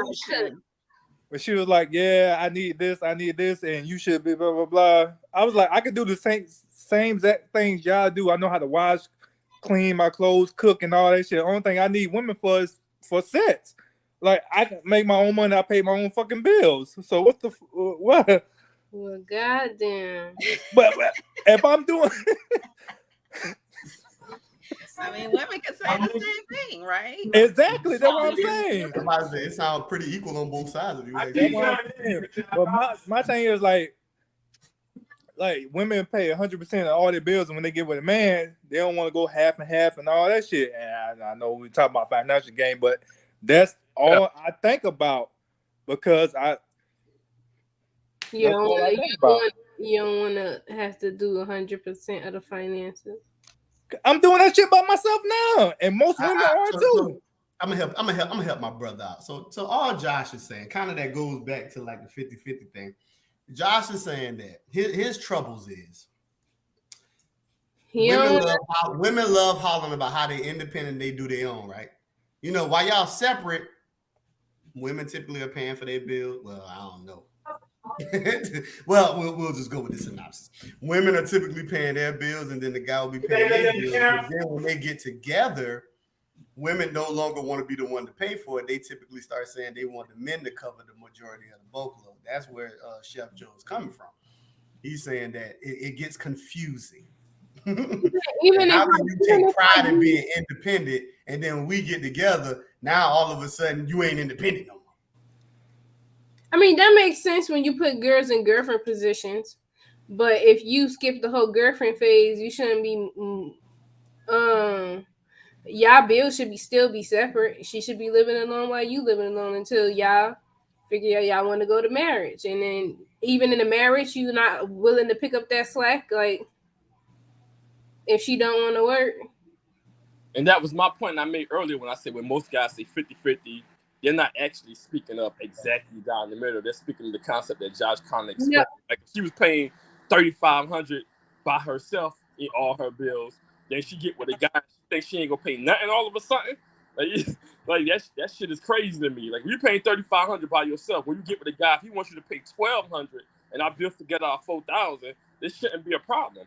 But there are certain women that feel like once they get a man, that they shouldn't have bills no more. That they should use their money just for luxury and just splurging on themselves after that. It's like, nah, you still gonna have bills now. So let me ask y'all a question real quick, just because he brought that up. Matt, this is more so for the women. I just want to see y'all personal input on this, because people do say this, and then some people say they don't. Do y'all believe in the whole one pot thing, or do y'all believe that it's his job to take care of the majority of it, and then your money is your money? What do y'all believe? It's for me, it's 3 pots. Your pot, my pot, our pot. Yes.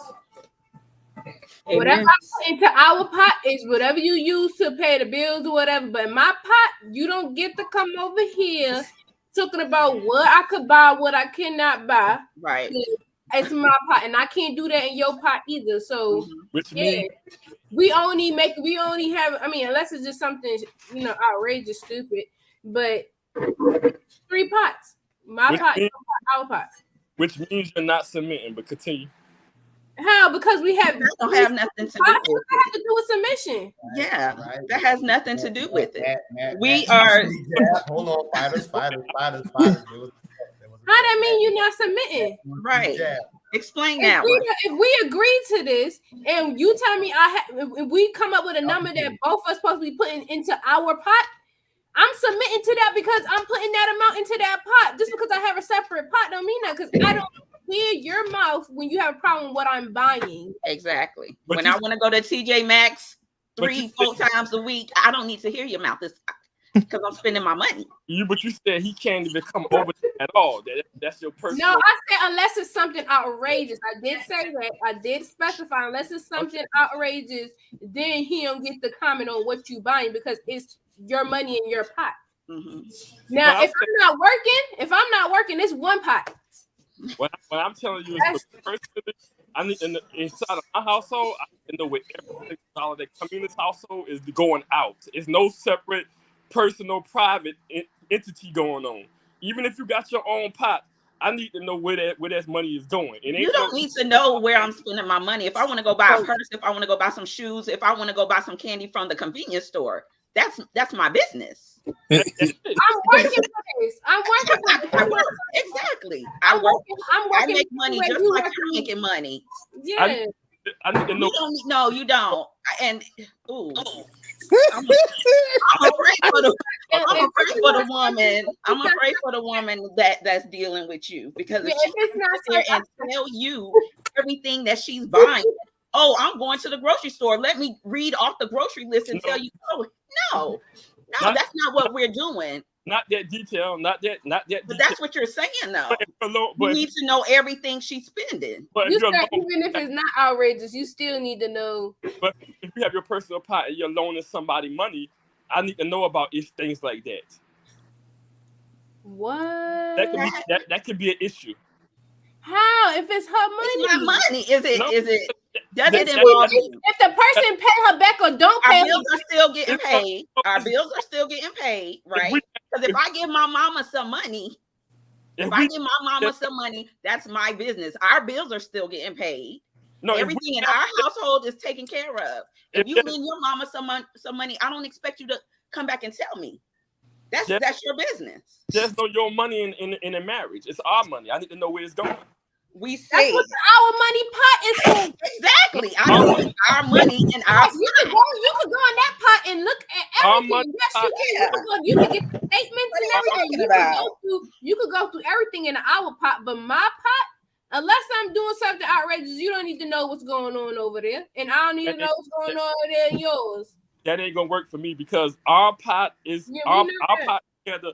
Our pot together means that's the pot that we make decisions together on. Your personal pot, you do make the personal decisions yourself. I'm not going to make the decisions, but I do need to be aware of everything that's coming in and out of this house. And I'm not talking about the small details. I'm talking about anything that can affect this household. I said outrageous. Loaning out money. That's how people go through divorces. And the man ain't realize this woman had this secret stash on the side where she done saved up $100,000. That's how this stuff happens. Ain't no secret. We going into this knowing we got 3 pots. Ain't no secret. Yeah, I could agree that it becomes a problem when the person agree that we gonna have this one pot and then have a secret account. No, but we going into this being known that we got 3 pots, and our pot is for everything, even entertainment, whatever you want to do together, whatever, blah blah. That's going in our pot. But my pot is my pot. That's why I say my pot, and your pot is your pot. That ain't gonna work for me. Yeah, we see that. So, Tori, what was your side on it? You with the 3 pots, the 1 pot, the 2 pots, the 6 pots? He on the 1 pot. He on the 1 pot. Well, even if it is 3 pots, he still need to know what's going on in every pot. I'm asking Tori. Tori, how many pots y'all got? Yes. You go to work Monday through Friday. I go to work Monday through Friday. We got household interpretations. That's handled. If you choose to leave and go buy a pair of shoes, it's a pair of shoes. Yeah. If I want to go to, you get what I'm saying? Like, I shouldn't have to call and say, hey, I'm about to buy a pair of shoes. I'm buying a pair of shoes. I agree. So you got 3 pots. Yeah. But what if you're dealing with a man that got a child and you find out that in his separate pot, he had to help her with some bills and you didn't even know nothing about it? Shouldn't that be something you should have known, even though that's his separate pot? That's his responsibility. But that ain't got nothing to do with the pot, though. I feel like that got to do with lack of communication. That's what I'm not saying I'm controlling. Because you could have got it out of the third pot, but because you failed to communicate it, you had to take it out of your own pot. Because if it was communicated, we would have took it out of that third pot. My whole All right, thing. wait. Let me ask something. Let me ask something. Wait. Let me ask something because I'm seeing a trend now. Y'all kind of emphasize that if I gotta do something on the side, I should not have to come to you. But then Tori just said now it's a lack of communication. This is kind of confusing now. So should we have to consult each other or should we not? No, we shouldn't. No. My whole concept. No, we don't have to. We don't have to. And just because he had to give you supposed to take care of your responsibility, even if that do come out your pot. Now, if you couldn't afford it and you ask, oh, can we? Now it need to be communicated that this is what you need to do. You need to take it out our pot. Okay, whatever. But if you have to do that, you have to give your baby mother some money for your son and all that, and that's coming out your pot. I still don't need to know that because that's your responsibility anyway. I'm expecting you to take care of your child. Now, are you talking about responsibilities for the kids, or you talking about paying her bills? I'm talking about whatever she needs. Right. but no, I feel like he's serious about that question. I feel like that's just like if the kids call, the kids gonna pick a parent to call because they know one who's easier gonna send it faster. Mom, can you send me X amount of money? Yeah, boom. I may send it out of my money or I may send it out of the joint money. It solely depends on what I'm doing at the time. I might not have time to communicate it with you. Yeah, I agree. I'm not disagreeing with that. My whole thing is communication. As long as we're aware of any big spending that's happening, because I don't care about the small stuff, shoes. But initially, you said every little thing. No, well, that's why. Let me clarify. If I said that, let me clarify what I'm saying now. Anything I know about it, even if it's right.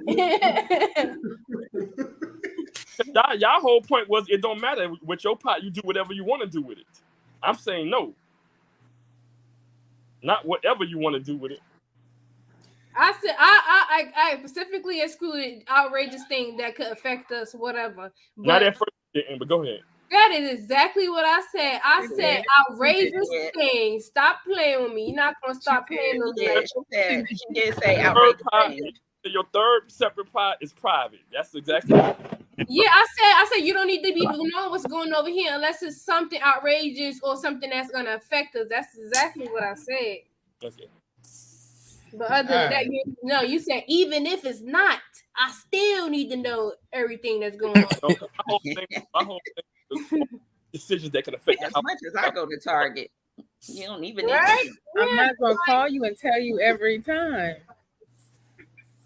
No, just some things you ain't even going to do unless you tell me. If I'm in a relationship with the person and you're not giving your exes no money, you're not loaning out no big money. Why would I be giving an ex some money? I'm just giving examples. You're not even loaning your cousins and stuff certain amount of money unless I know it could affect our household. This might not be a person worthy of being loaned to. This could be. So you think your woman is gonna loan somebody money knowing that it could mess up y'all household if she don't have it? If she know what y'all got in our pot and she know y'all can't handle, she loan out money in her pot because she might need to put some more into our pot. That's crazy. You don't trust your partner enough to make fucking good decisions. Like what? Why would I be lending out money that could affect our bills or our household or whatever? But if I want to lend my cousin some money and we are good, you don't need to know that. But when it goes left, guess who you gonna come and get? If it goes left with a man and you can't get your money, guess who always get called up? What man? Yeah. What man? No. So he's giving the example, right? Like if you in the situation, right, and you got the husband, whatever, now I'm saying, or boyfriend, I don't know how y'all placing the relationship. But if you got this person and say you go to lend money, but it was actually you lending money, and now you be like, yo, that person need to pay me back. He's introducing the fact that now, when that person don't want to pay you back, he's saying, I guarantee you're going to want to go to your husband or boyfriend to have that conversation about that. About my cousin? About the person not, because you lent the money, about the person not giving you back the money that you lent. Please, I tell that person to lend me that money or understand that I took an L. Why get you involved to put you in a situation that might turn physical? And that's why we need to don't want to give this money back. And that's why we need person don't want to give this money back.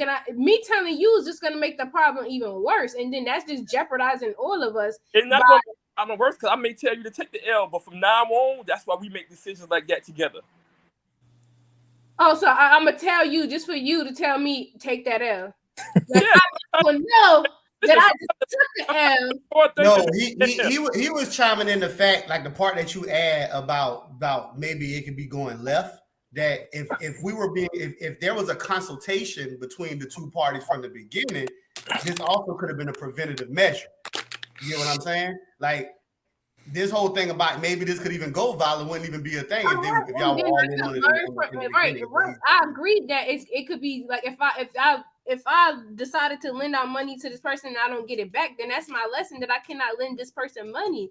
But that don't mean that I still have to tell you that. Like I just need to take that L and move on. Like this is similar. I mean, Kevin, if I call you on a Monday and say, hey, Kevin, send me $10 for lunch, I got to call and say, hey, I just had Kevin send me $10 for lunch. All right, Tori, stop being extreme, Tori. Not the $10. Y'all, all right, y'all being really extreme. We never put our amount on anything. We just start lending people money. Yeah. All right, come on now. Y'all be fair. Like, of course it's a big amount. You should trust me not to make no stupid decision. I'm going to lend a lot of money. Like, right. So, all right, wait. Okay. That should be an understanding from the get-go. Why are we even lending? People already have the understanding. If it's not our kids, then what we doing? I just don't understand how you can submit and want a God to have leadership, but have details of your life that's private. That's the only thing that's the issue for me when I have these conversations. How can you have portions of your life that's private, but say I want you to be a great leader? Like that's how is that private? You know about the account. No, but I'm talking about even I'm going back to the typical things like that in general because you also had the conversation about the social media posts when me and Kevin had the conversation with you and Izzy, where y'all was saying y'all social media posts ain't got nothing to do with the man as well. I'm saying if you have aspects of your life that don't have nothing to do with me, how can I be an effective leader? What was going on with the social media? I wasn't in that conversation. You just like to throw a lot of stuff in to make a point that's still not a point, like because it was the point of when talking boundaries about the things that should be consulted with your spouse versus the things that should not be. It stemmed around a conversation about is a person kind of like if a person out of line for like putting a lot of the business like on social media and stuff like that. Like the boundaries of what to do and what not to do. That's kind of where that conversation had stemmed from before we had it. You know what I'm saying? Like, what is appropriate enough for you to just be jumping? Like, should you consult with your spouse before you just start throwing stuff up on Instagram or Facebook or Snapchat? You know what I'm saying? Like it was like an argument between them of saying that some people say they shouldn't have to consult with that person when they put it up versus somebody saying that no, you should consult with your imagery that you choose to put and that was another conversation that he said that every little thing that you post needs to be consulted. I said I agree that some things need to be consulted, but every little thing, if I want to repost a dog eating dog food, I need to be like, hey babe, I'm about to repost dog food. You're being extreme. Like, no, y'all said every little thing though. Y'all said every Jesus. You said I need to know every little thing you posted. That's what I said. No, that's what y'all said. I said every little thing. You said I need to know everything you posting. Y'all both said that. Yeah, I said it. I ain't scared to stand on my feet. But I feel like social media is for entertainment purposes, and I feel like when it comes to personal things, of course, just stay off the internet. That's house business. House business is house business. But when it comes to entertainment, like she said, posting the dog, like that's easy. Yeah, I don't have to come to you and say, hey, I'm posting. And if I want to post some pictures of me, of myself on my social media, I need to tell you. No, I don't. Depending on what the pictures look like. First, I'm not going to be out here with my booty out. I mean, yes, Jess. I might be a fire red Kevin. Sexy something. Now, But if you carry your social media in a more of a conservative way, then just know that wouldn't be a problem. But let's not act like we don't know how the majority of women are doing it. And That's the why majority you- of women, watch this. Wait. Y'all not about to act like. Another Wait, thing. hold it. Y'all not about to act like the majority of women pictures don't look like this. They brown poke out. Y'all not about to act like that ain't how the majority of their pictures look now. Why you we grown women to see But that if ain't you even know an them issue. people- If you know them people post that, why even entertain that person? Now you're gonna entertain that person and be like, "Well, I don't like the pictures you was posting when you got with me because you like the picture that I posted." That is crazy. You're not gonna come in and try to change what I was already doing. This Now, is if you get with somebody that been conservative on the social media and post proper pictures, there's no reason for me to consult with you every time I post something. This is the issue. You already know my social media. Now you're gonna have that insecurity or whatever you want to put it when you know you're dealing with somebody that was already posting it, and why get with that person anyway?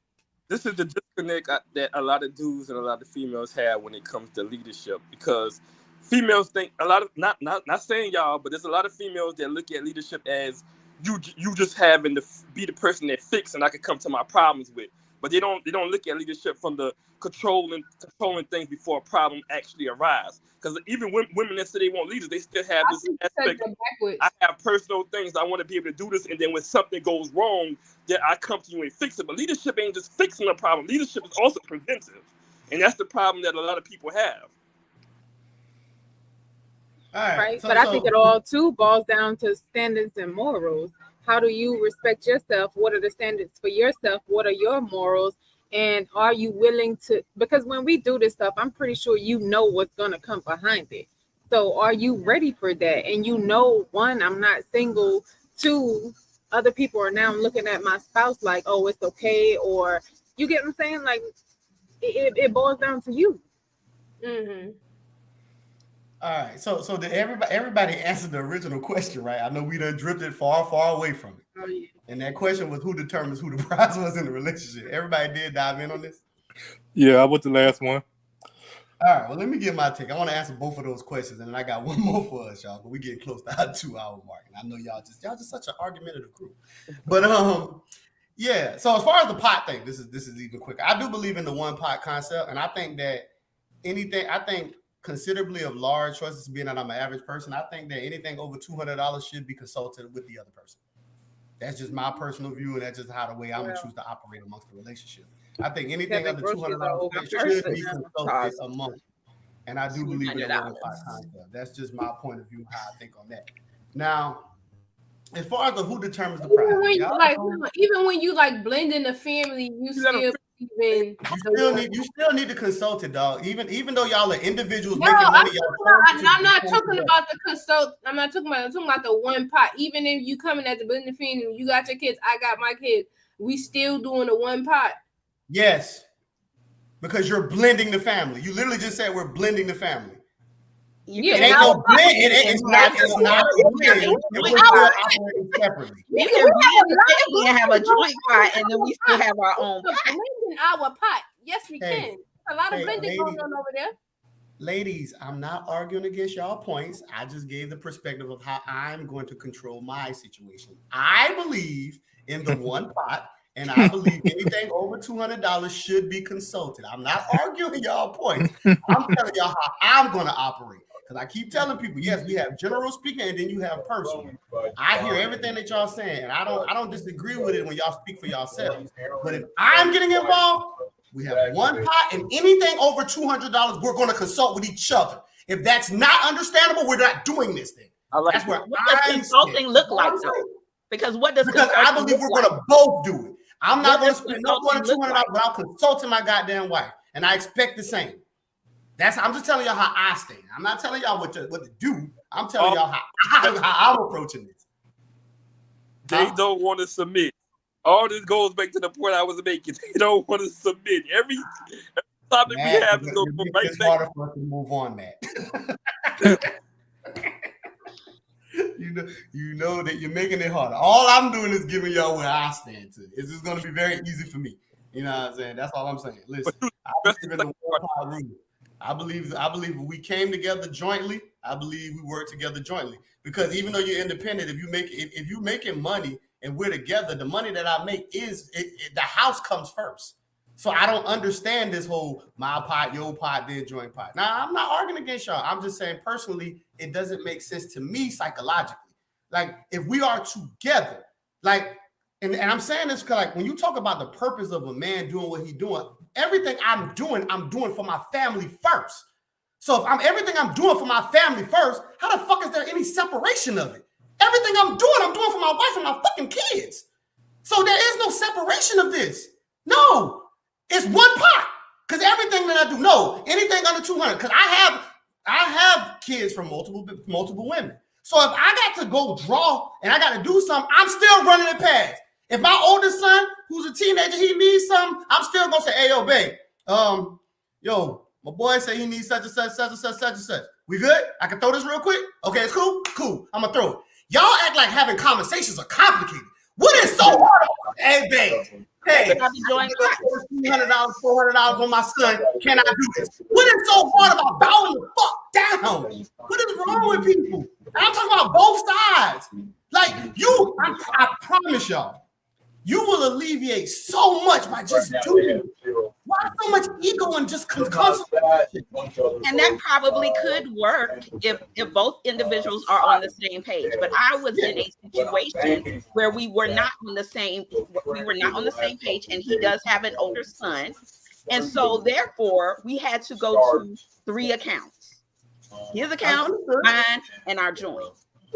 I understand you, Jess. Yes. In order for it to work, yes, y'all both have to be joined. Yes, but no. So based on that experience, moving forward for me, his pot, mine, and ours. That's how we got to move. I ain't dealing with no more fuck shit because I'm a fucking nigga. I'm a fucking nigga up over my damn money. What's all that background noise? So much. I may be my personal problem, and you may be being called up, and you see it like, baby, you don't spend about $300 on the last couple of weeks. Y'all mute up in between because I'm hearing I'm talking over there. Can you hear me? Nah, you good. Nah, I was hearing all the talking kind of over you, so I was saying everybody mute up in between. Okay. Yeah, like I said, it can even, I'm saying it on my behalf as well, too, because you may be able to assist me with an issue I may be having. You could be like, hey, baby, you know what? You done spent like $500 the last couple of weeks on a lottery tickets. This ain't becoming an issue, is it? I might be like, damn, you know what? Damn, I am kind of getting outrageous with my spending habit. I'm responsible. That's not a good leadership skills. If your woman got to come to you and tell you got outrageous spending, you a leader, right?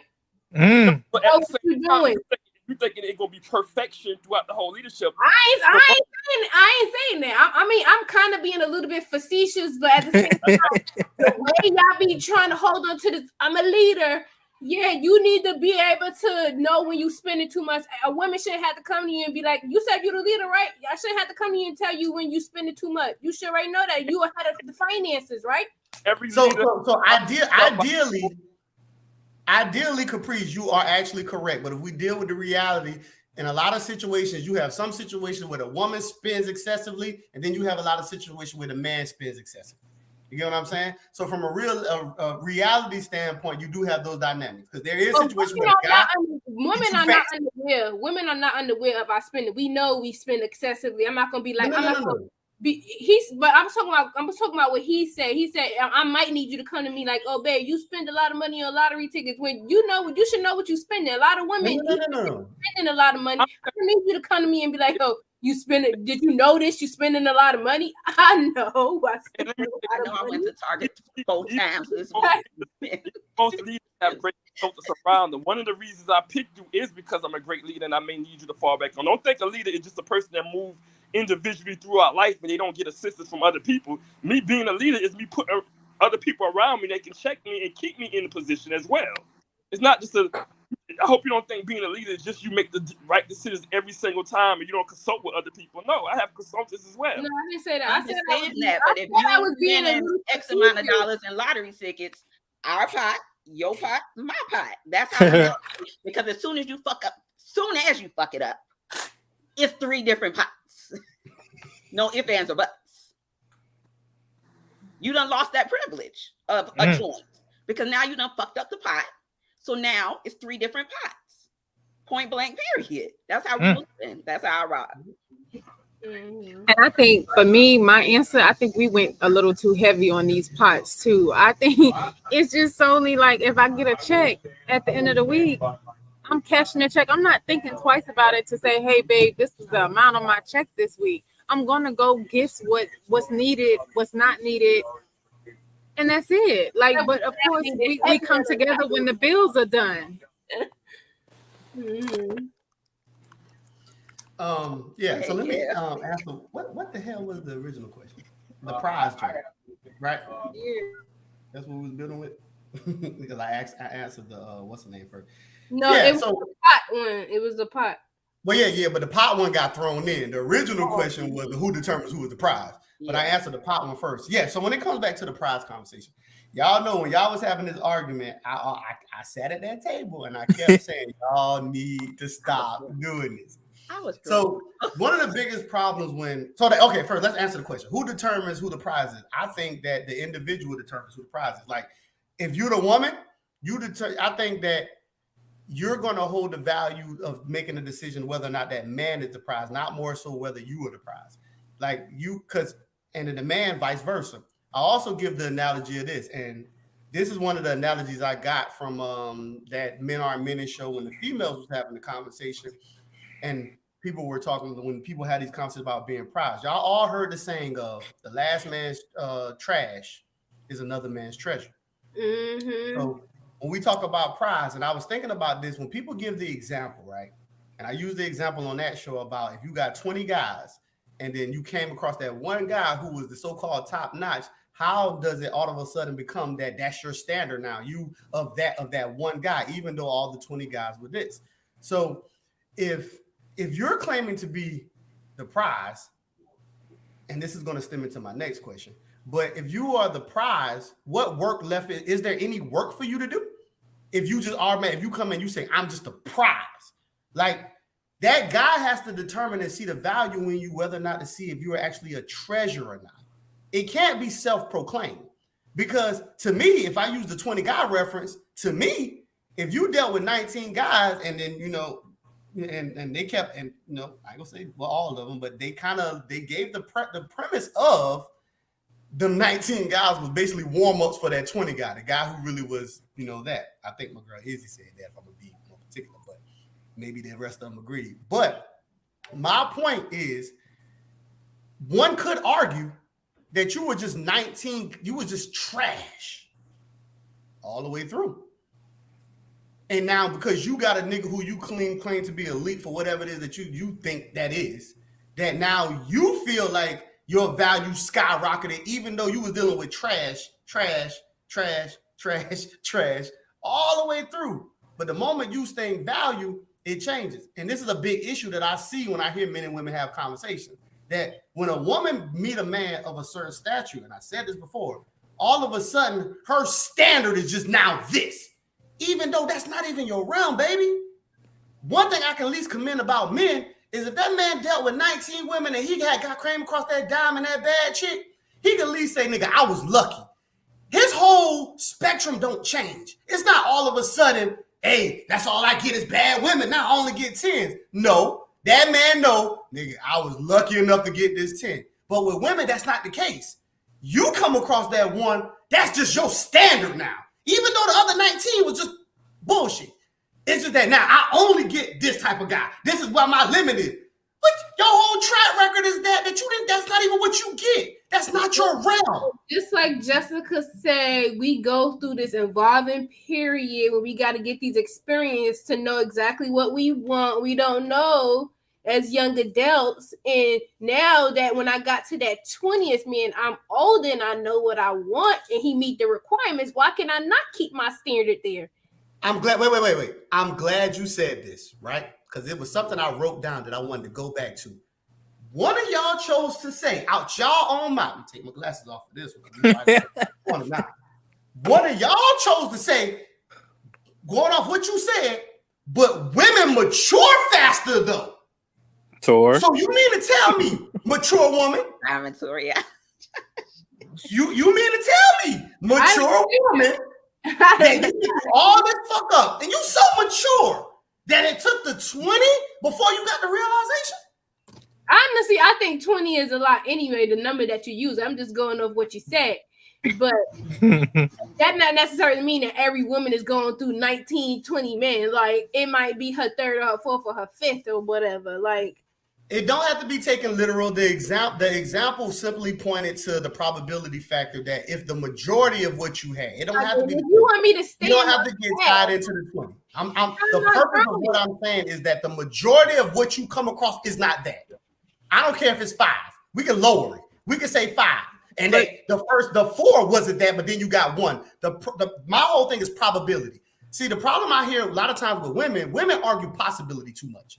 Anything is possible, so it's stupid to have possibility conversations. See, I come in with a probability standpoint that if your ratio, if you got 5, we'll lower it because priests don't want the number 20 because that's too big for us. So we go to 5. If you take 5 guys and you had 4 who wasn't where they needed to be and 1 was your standard, sweetheart, your probability factor still shows that that's not your realm. It may not be that that's my standard. It could just be that that's what I realize now. This is great. So we just have something about personal growth. I want moving forward. Just because the last 3 or 4 wasn't shit, now I got this great dude. That's part of evolution. Okay, now I see how I can treat it now. Wasn't that the question? I see growth.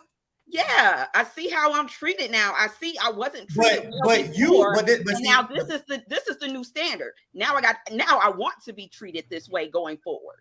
It's part of growth. The problem with Caprice on the personal growth argument is you didn't grow. You just came across an experience. But wait. Hold on. Part of growth. You didn't actually grow. Because you got an experience, now you just claiming this is your growth because you want it. It's your growth because you want it. Your experience is not a part of your growth. But you're missing my point. Just because you come across it, that doesn't mean you're growing. You're trying to say because you came across it, now you're just all of a sudden grown. Because you had a different experience, you're grown now. No, that's not true. I'm growing my standards. Now that I know what I want, I'm growing my standards. My standards wasn't how it was with them other 4 men. But now that I know exactly what I want, and my standards have grown. Yes, that's part of maybe you didn't. Or no, Kevin. Not even that, Kevin. What if I did? But your standards. Or no, what if I did? No, what if I did have those standards and you didn't meet them 1 through 3, and it just so happened on number 4 you met them? But why you stayed with 1 through 3 then? It wasn't your standard. I didn't. Clearly, I didn't. Well, why it took you so long though? Because you didn't own up to it. Because you didn't meet the standard. I chose to be the bigger person, and I chose to leave. Meet the standards. You didn't meet the standards. I'm not. This is the issue I have with that. I don't mind if you come across experience, your standards going up. The issue that most men have with it is, are you willing to meet the standards of that type of person you want as well? And a lot of females, they have that experience. And a lot of people that have. And what are we calling standards? Bare minimum. We need to start having this conversation like we speaking for a lot of women. Like, we see the women on the internet that feel like they don't need to do nothing to get the men that they want, but that's not majority of women. A lot of times, if you come across the guy on the 20th guy, he's this awesome guy, and you know guys typically like that don't deal with women typically of the caliber that you are, as far as the fitness level, the beauty level, this and that. Are you willing to become that to get those type of guys? Or do you think because that one guy gave you a shot that the market is going to dictate that now? That every man of that caliber is going to give you a shot because that one guy gave you a shot. You know, guys typically of that caliber don't deal with females typically of your caliber. If my standards don't deal with me, then why am I even dealing with him? If my standards grown, and this is not changing who I am. I am not changing who I am for some dude. Oh, you not physically fit. Let me go get physically fit because he wants me to be physically fit. No, fuck him. Because I am who I am. But if we're talking about standards, it's crazy to standards evolve and standards change over time. But you're not in these different experiences, and we see, okay, I was in this and I don't like this, and I go to the next one. Oh, I like this. Now my experiences and my standards have changed. But then you had I to, like what I like. but then the standards for yourself had to change. If you got lucky, right? Let's say, example, you got lucky and somebody gave you a job that typically requires a degree. It typically requires 10 years of experience. But you had a connection or something. Then you lose that job. Are you not only going to apply for a job like that? Or do you say, you know what? That is my new standard now. So let me go back to school and get education and get that so I can get that job now. A lot of females say, well, I got it one time. So I want everybody to take a chance on me now because that's my female are you speaking of? As well. Because if the requirements are the requirements for a job, then we're going to make sure we have those requirements. I don't know. You went left. You Man, got when we speak on, I don't know, y'all. When we talking about standards here, I'm talking standards. I mean, the bare minimum. When you walk into a room, it's common courtesy to say good morning. You speak. It's common courtesy to acknowledge that person. Are we talking about that, or what standards are we talking about? We going back to monetary again? It's the standards that because if I'm with you and I'm on this first person and this first person can't acknowledge me, or you barely speak to me, but you got time for everybody else, that's not what I want. So boom, I'm moving on to number two. And if you show those same things that number one show, I don't want to deal with it. But your standards are more number three. Mature. Most females, that's not so right. So that's what I'm saying. What are we speaking on when we say standards? That's what I'm getting. Finances. If they come across a man that could take care of their lifestyle, make a certain amount of money. Now that's what she's looking for her next man to be. It's always a financial thing with men. Correct. It's always monetary, and I'm not just, and that's why I can't, because it's not monetary. Complaining about. You keep saying it's only financial. They wouldn't be complaining. You think men want to be giving women all their money if women didn't demand it? Like they only talk of financial because that's what women are complaining about. You know how many women wake up and complain because they weren't acknowledged in a certain aspect that they should have been acknowledged in? It's not always about money. It's not. Let me tell you something. I was in a relationship, and that was the thing. He always talked about, I provide this, I provide this. I never asked him for a drop, for a piece of gas, for a penny for gas. But he would always bring up the financial, bring up the financial and everything. And I never asked for anything because I got my own. I don't need it. That's it. So my thing is, y'all don't know how to separate the two. We're talking something deeper. We're not talking financial. It's okay, John. I'm gonna let you go, and I'm gonna say the last thing. I think because we all know KJ deals with a group of people that are typically more mature than the rest of the people, because KJ don't deal with anybody. So this panel is a different type of group than the general aspect of what these conversations are about. So when we speak of generally, it may not apply to you personally. I think a lot of times we speak of generally, y'all looking at, well, I would never do that, so I don't get it. We're not talking about you personally. We're talking about generally. And generally, when women come across a certain type of guy, when they raise their standard, they're not just talking about the way they be treated. They're talking about them dealing with regular guys, and all of a sudden they get flown out to Miami, and now they think I only can deal with guys that live this lifestyle. And I think men are taking women on the internet words to so much face value. It's crazy because if that woman like the man, it don't matter. Well, I can't say no matter how much money he makes, as long as he take care of himself or whatever. But she not putting no price on it because I like you. Now, when you come across some women that be like, oh, you need to do this and you need to do that, she don't fuck with you. She don't like you.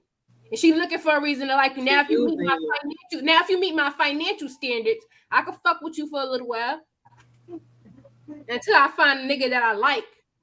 And do you think the percentage of women like that is very small in today's society? The women that's 30 and under, you think that percentage is small of women that think like that? I think most women are fucking with niggas that don't meet the standards that they talking about. I'm not talking about just getting sex with a dude. I'm talking about actually willing to submit to that guy. See, we going back to submission. I didn't know that this was about submission. We was talking about what was the question? Like, all right, y'all. Wait. All right. Your standard isn't changing just to screw somebody. Your standard is changing because you're looking for a guy that you want to be with. When we speak, so your standard changing. Your standard don't change just because you want to get hit by somebody. That's not what I said, though. Now.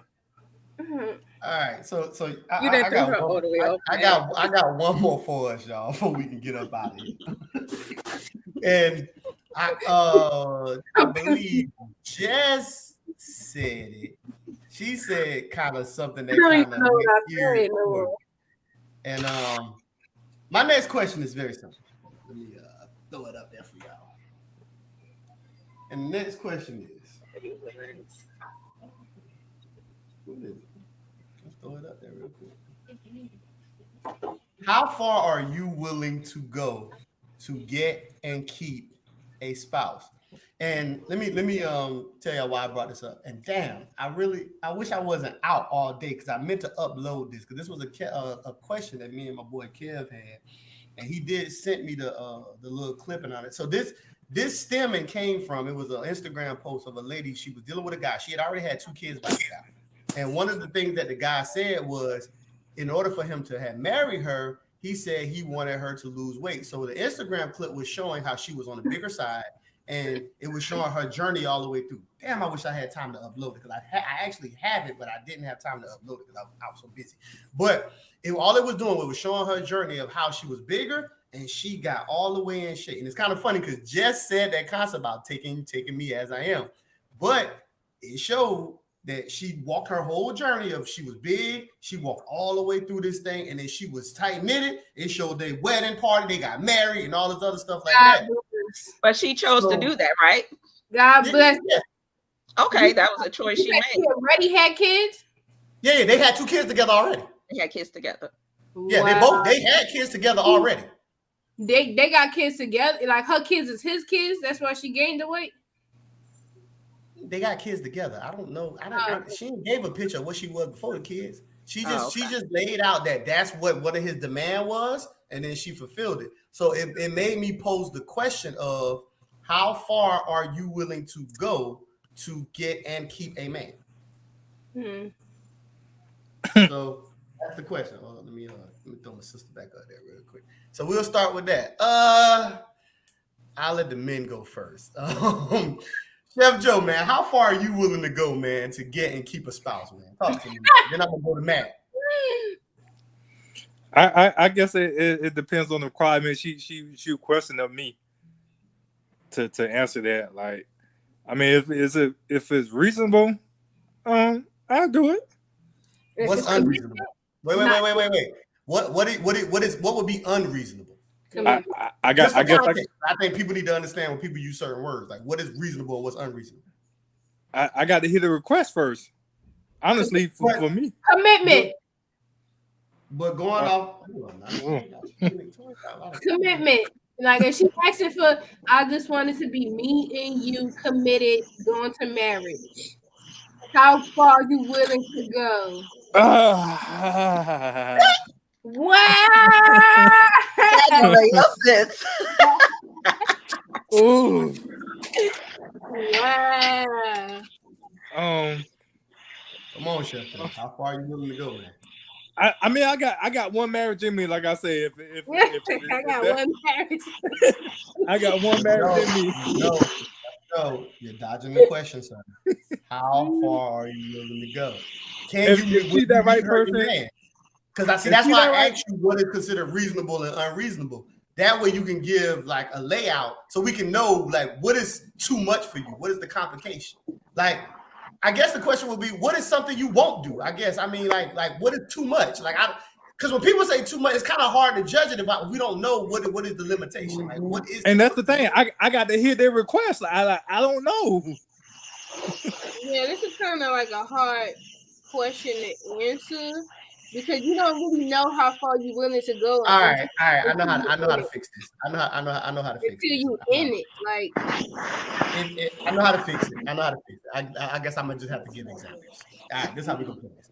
So, Chef Joe, since the question is on you, if she tell you how much you weigh right now, I just asked him if she asked him to commit and just be with her. He said, "Wait. I'm gonna walk it through. Let me question him because he might try to ignore it if you do it. I can get out of that. So, Chef Joe, if you don't mind disclosing, how much do you weigh right now? 278. All right, so you 270, 280. If she went, you of course you over 6 feet too, just for context. I don't want nobody thinking you 5'4" and you 270. So you pretty tall fella. So if she said, Josh, you a little big for me. I need you to get down to at least 205, 210. Are you willing to shed that weight for her? 205, 210. Nigga, I look like a fucking crackhead. Answer the question, Josh. Answer the question, Josh. Are you willing to do it? If that was her request, you said depend on her request. So since you can't give me one, I'm gonna give you the request. If that was her request, okay. Are you willing to do it, Chef? Come on now, hurry up now, because I got more examples. I want to see how far you willing to do now. Are you willing? And we got a whole panel to go through. Come on now. Yeah. It's getting dark out there. Some of us outside. You say you'll be willing to shed that whole other person? Would you? Are you willing? Yes or no, Chef? Take it too damn long. No, because my health, goddamn, I can't be that fucking skinny. Shit. Okay. That ain't that skinny, but I hear you. But okay, so Chef Joe, we'll use the example Caprice gave. If she said, I need you to be willing to commit to only me, I need your fidelity to only me and no one else. Are you willing to do this, Chef Joe? For the right person, yes. Chef Joe just sound like he on the fence. I need to go to somebody else. Jess, you said it kind of earlier. Jess, I'm gonna give you the. So I know since y'all saying it's hard, I'm gonna give y'all little examples. If you met a guy that said he felt you was too big and you're not big, but we're gonna use this for the hypothetical, Jess. Okay, hypothetical. He said he needed you to drop another 40 pounds for him to be able to marry him. Say you had just had them babies and you been a little chunky, right? Ooh. He said he needs you to shed these pounds. Are you willing to shed these pounds for him? For him, no. If I'm shedding pounds, I'm doing it for me. Because if I gain weight after having kids, I'm trying to get back down to my pre-baby weight anyway. I'm doing it for me, not for him. But if I'm a big girl and I'm happy and in my thick skin, I'm not losing weight for somebody else. That's not about to happen. I have to be willing to do it for me to maintain it. I can't do it for somebody else. Mm-hmm.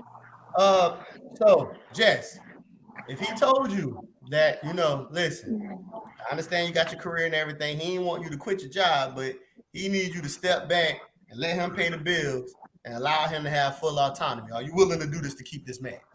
What you think, Jess? Hell nah. You want to do what now? You want to do what? The bills are coming out of our pot.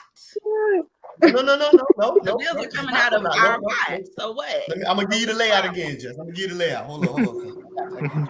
If he said, say if he one of them man, he might be triggered by this whole everybody having to say so. So he came to you and he said, listen, it ain't gonna be 50-50.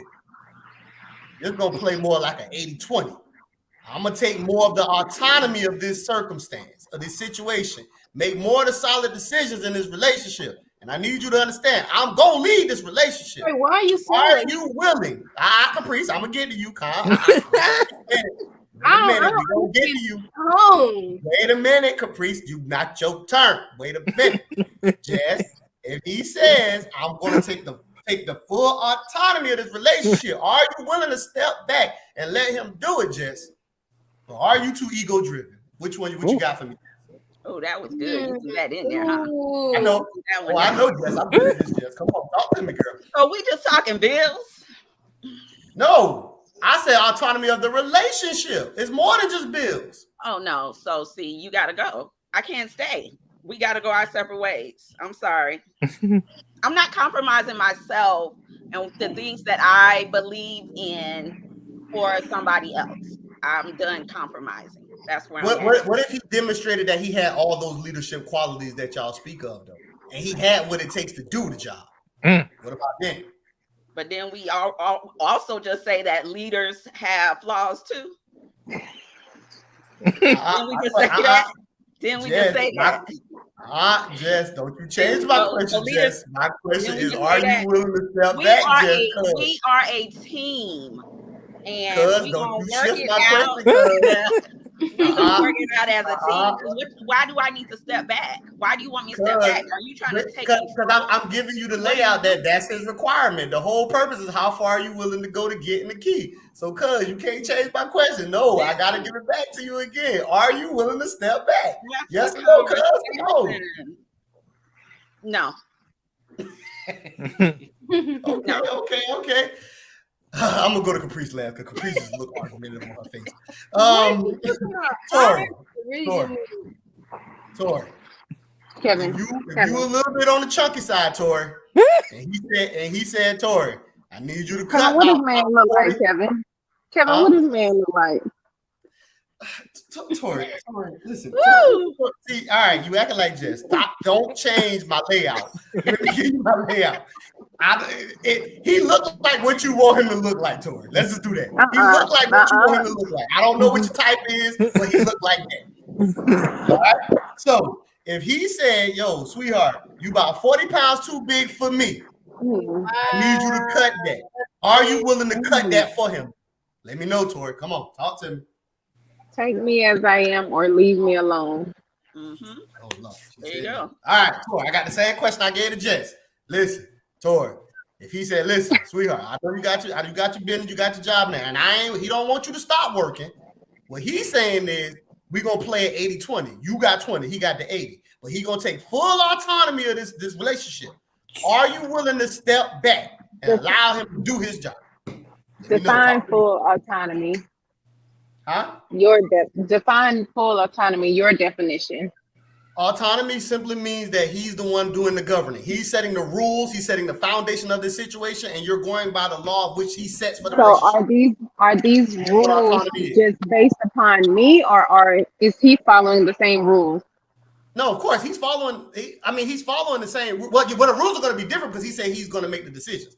So y'all going to follow the same rules, but he's telling you the decisions together. It's a dictatorship. Exactly. That's exactly what it is. Yeah, Tori. That's what it sounds like, right? It's a dictatorship. Right. Basically, yeah. Yeah, Kevin, you know me. You know me. Benevolently. Yeah. It's a benevolent dictatorship. That don't even sound right, Kevin. No. That don't even make sense to you. All right, we're gonna take Tori as a no. All right, let's go to Matt. Addie B. All right, man. Huh? I said that's a hell no. If you're not gonna follow half of what you're giving to me, don't give it to me. I got you. Tori on the side of no. We got our women, they know shit. Even Chef Joe had a no. We got a bunch of no's. We got a lot of no's over here. Maddie B. All right, Maddie B. Let's give Maddie B the layout. Maddie B. If that woman said you a little too big for her, she needs you to trim down because you also over 6 feet. If she says she needs you to drop about 50 pounds, are you willing to do this for her? For her, man. Are you willing to do it for her? No. Nah, that happens. As far as I'm listening to the layout on one, but the original question, for nothing that don't align to the person I am. Now, if it's something that aligns with that and it's becoming better of a person, I'm willing to do it. Matt. Goddamn Caprice. No. Everybody got two. Matt, she said she needs you to be 100% fidelity. She above every woman, pedestalized. You can't no other hoe before her. Thou shalt have no other hoe before her or beside her. Are you willing to be completely faithful for her? Are you willing, Maddie? But Kevin, that's easy for me. That's what type of person I am. That ain't even a requirement. That comes. Okay, that comes without question. All right. Kevin, this ain't the question that was originally asked. This is not how far are you willing to get. Yeah, it is. I know, but the reason why I started giving examples because when Chef Joe was he couldn't put up nothing in his mind. So I just said, fuck it, I'll just give everybody examples to see. That's the only reason why I kind of shifted, but it's still the same thing. Like, how far are you willing to go? So I'm just giving you examples of people asking and having requests, and are you willing to do it? So I'm not just I'm just giving the example. The thing that I'm waiting on Caprice. Caprice, get in. Right. Hold on, let Matt finish. Hold on, Matt, are you done? the thing that people misunderstand about me, think I'm controlling because I have a lot of females.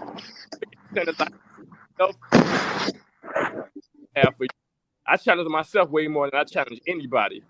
Like what Tori said about if he's giving her those requirements, he needs to have those as well. Because I agree with that. If I'm giving you requirements, you better believe I'm challenging myself 3 times harder than I'm challenging you.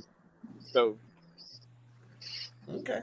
Quick question, y'all, for Matty B. From what y'all have heard so far, do Matty B sound like a controlling man? Jess, what you think? Do he sound like he's controlling? My answer. Why you have to ask me first? I'm gonna ask all of y'all the same question. To me, there is some areas that need to be worked on. To me, it sounds like you're a little controlling. Okay. Tori, does it sound like Matt a little controlling? Matt, you on the upper scale, brother. I wouldn't have the upper scale. Tori, I need a yes or no, please. I need a yes or no. Does it Don't sound know like me Matty down B to is this 2 answers. yes or no? Does it sound like Matty B is controlling? Listen, he's fine with it. He's not. Yeah. I know. Oh, I know. Yeah, Matt, you just know what you want. You're definitely controlling on your side. Okay. Caprice, we pretty much know your answer. You definitely think he's controlling, right, Caprice? Yeah, he's controlling, not even in the good way that women want to be controlling. Okay. I mean, that's the name of the title. We're not gonna dive into that. All right, Caprice, let's get to you. All right, Caprice. That man say, listen, sweetheart, I need you to cut about 40 to 50 pounds. Are you willing to cut these pounds to be with this man? Talk to me. Are you willing to do it? Are you willing to do it? Hell no, I'm not losing no 40 pounds for those men. Because first of all, why is you even with me if you gonna require me to lose weight? I wasn't attracted to who I am as right now.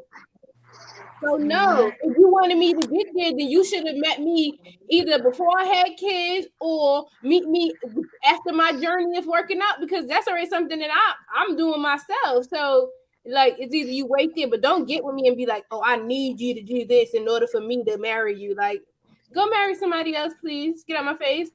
And then as far as the question how far I'm willing to go is however far my morals and values allow me to go. If it's passing over who I am as a person, my core, who I am at my core, then I cannot pass that, because I'm not. And if I'm not me, this relationship gonna go to shit.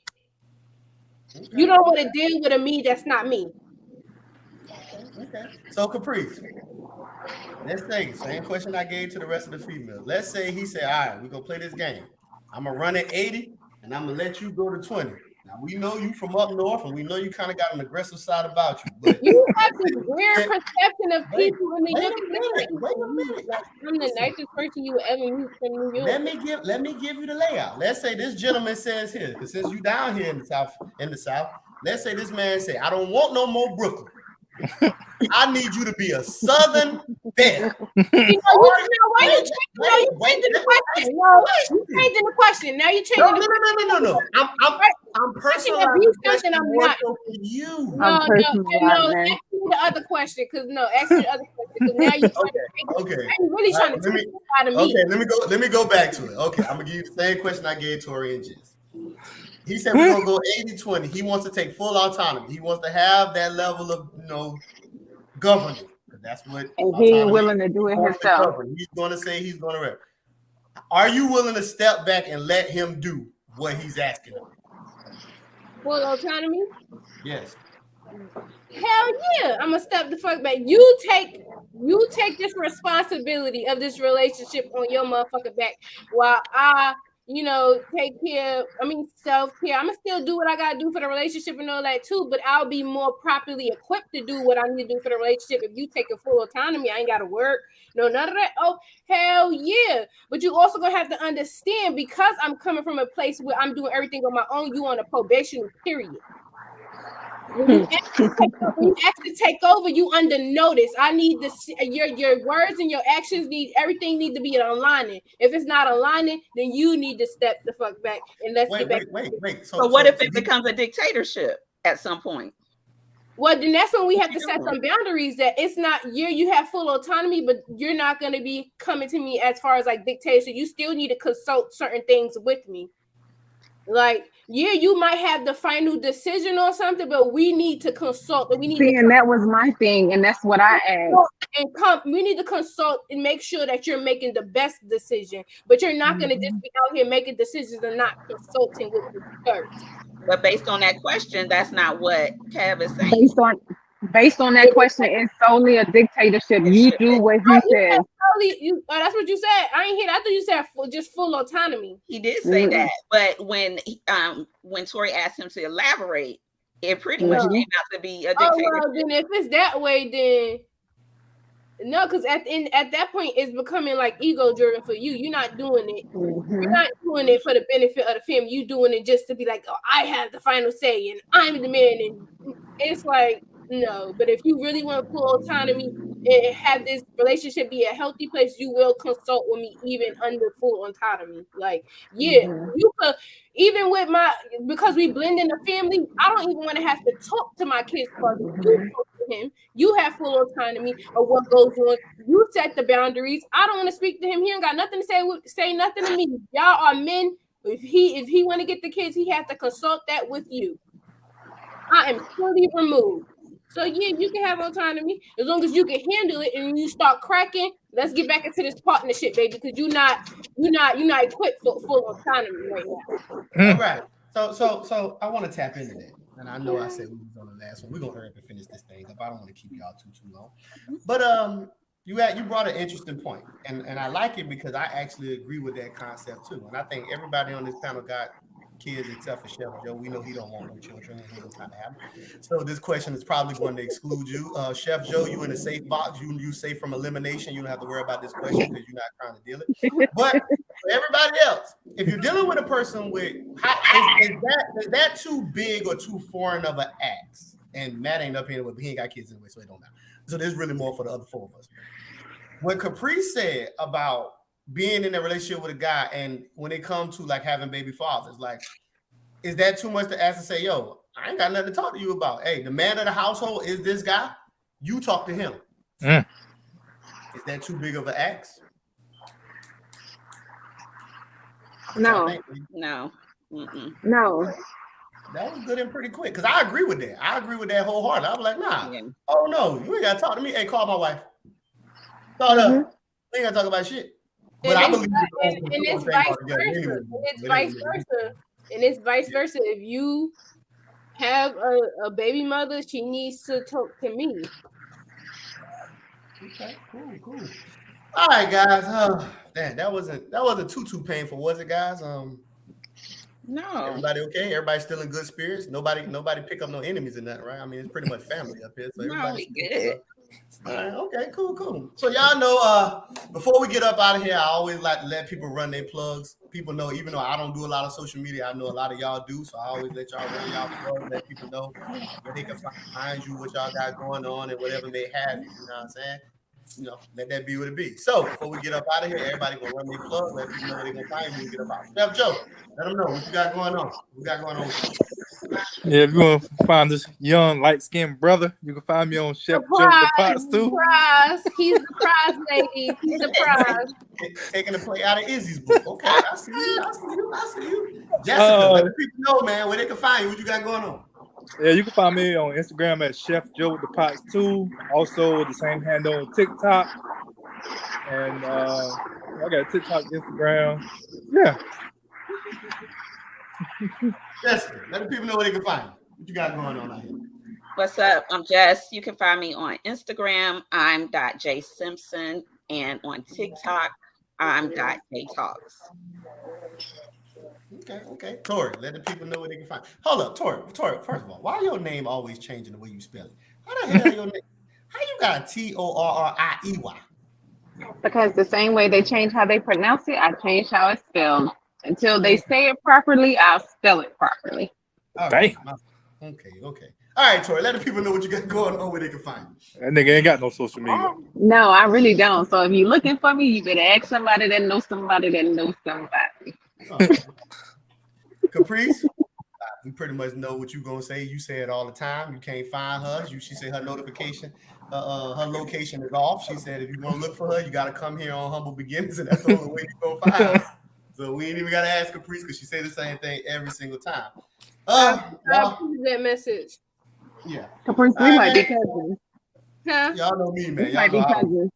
Don't Huh? say that. She said we Yeah. might be cousins. So y'all know me, man. Y'all know I don't really dive into all them other things. Y'all know where to find me. This is all I'm doing. As far as what's coming up, man, the next live show, we're gonna actually dive into when the two worlds collide. I know y'all might have seen we did a Men Aren't Many. We did the show with the men, and then we did a Men Aren't Many where I got the females' perspective. This time we're gonna come together, and whether you was on the show or not, it really don't matter. We're gonna come back together. I'm gonna play some clips out of both shows, and there's certain things that I think we should dive in from both shows. So we're gonna do a when the two worlds collide, and this is probably gonna be an argumentative show. It's most likely, but it's gonna be fun.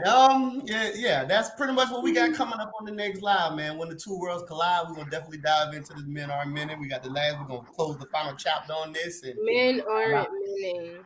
yep, I allowed the men to do it. I allowed the women to get their perspective of what they thought of men being bitches. I allowed the men to get their perspective because y'all know me. I gave mine. I said I think men they are bitches, but that's what it was. And we're gonna talk about it on the next live. So that's what's coming up. But other than that, until the next time, guys.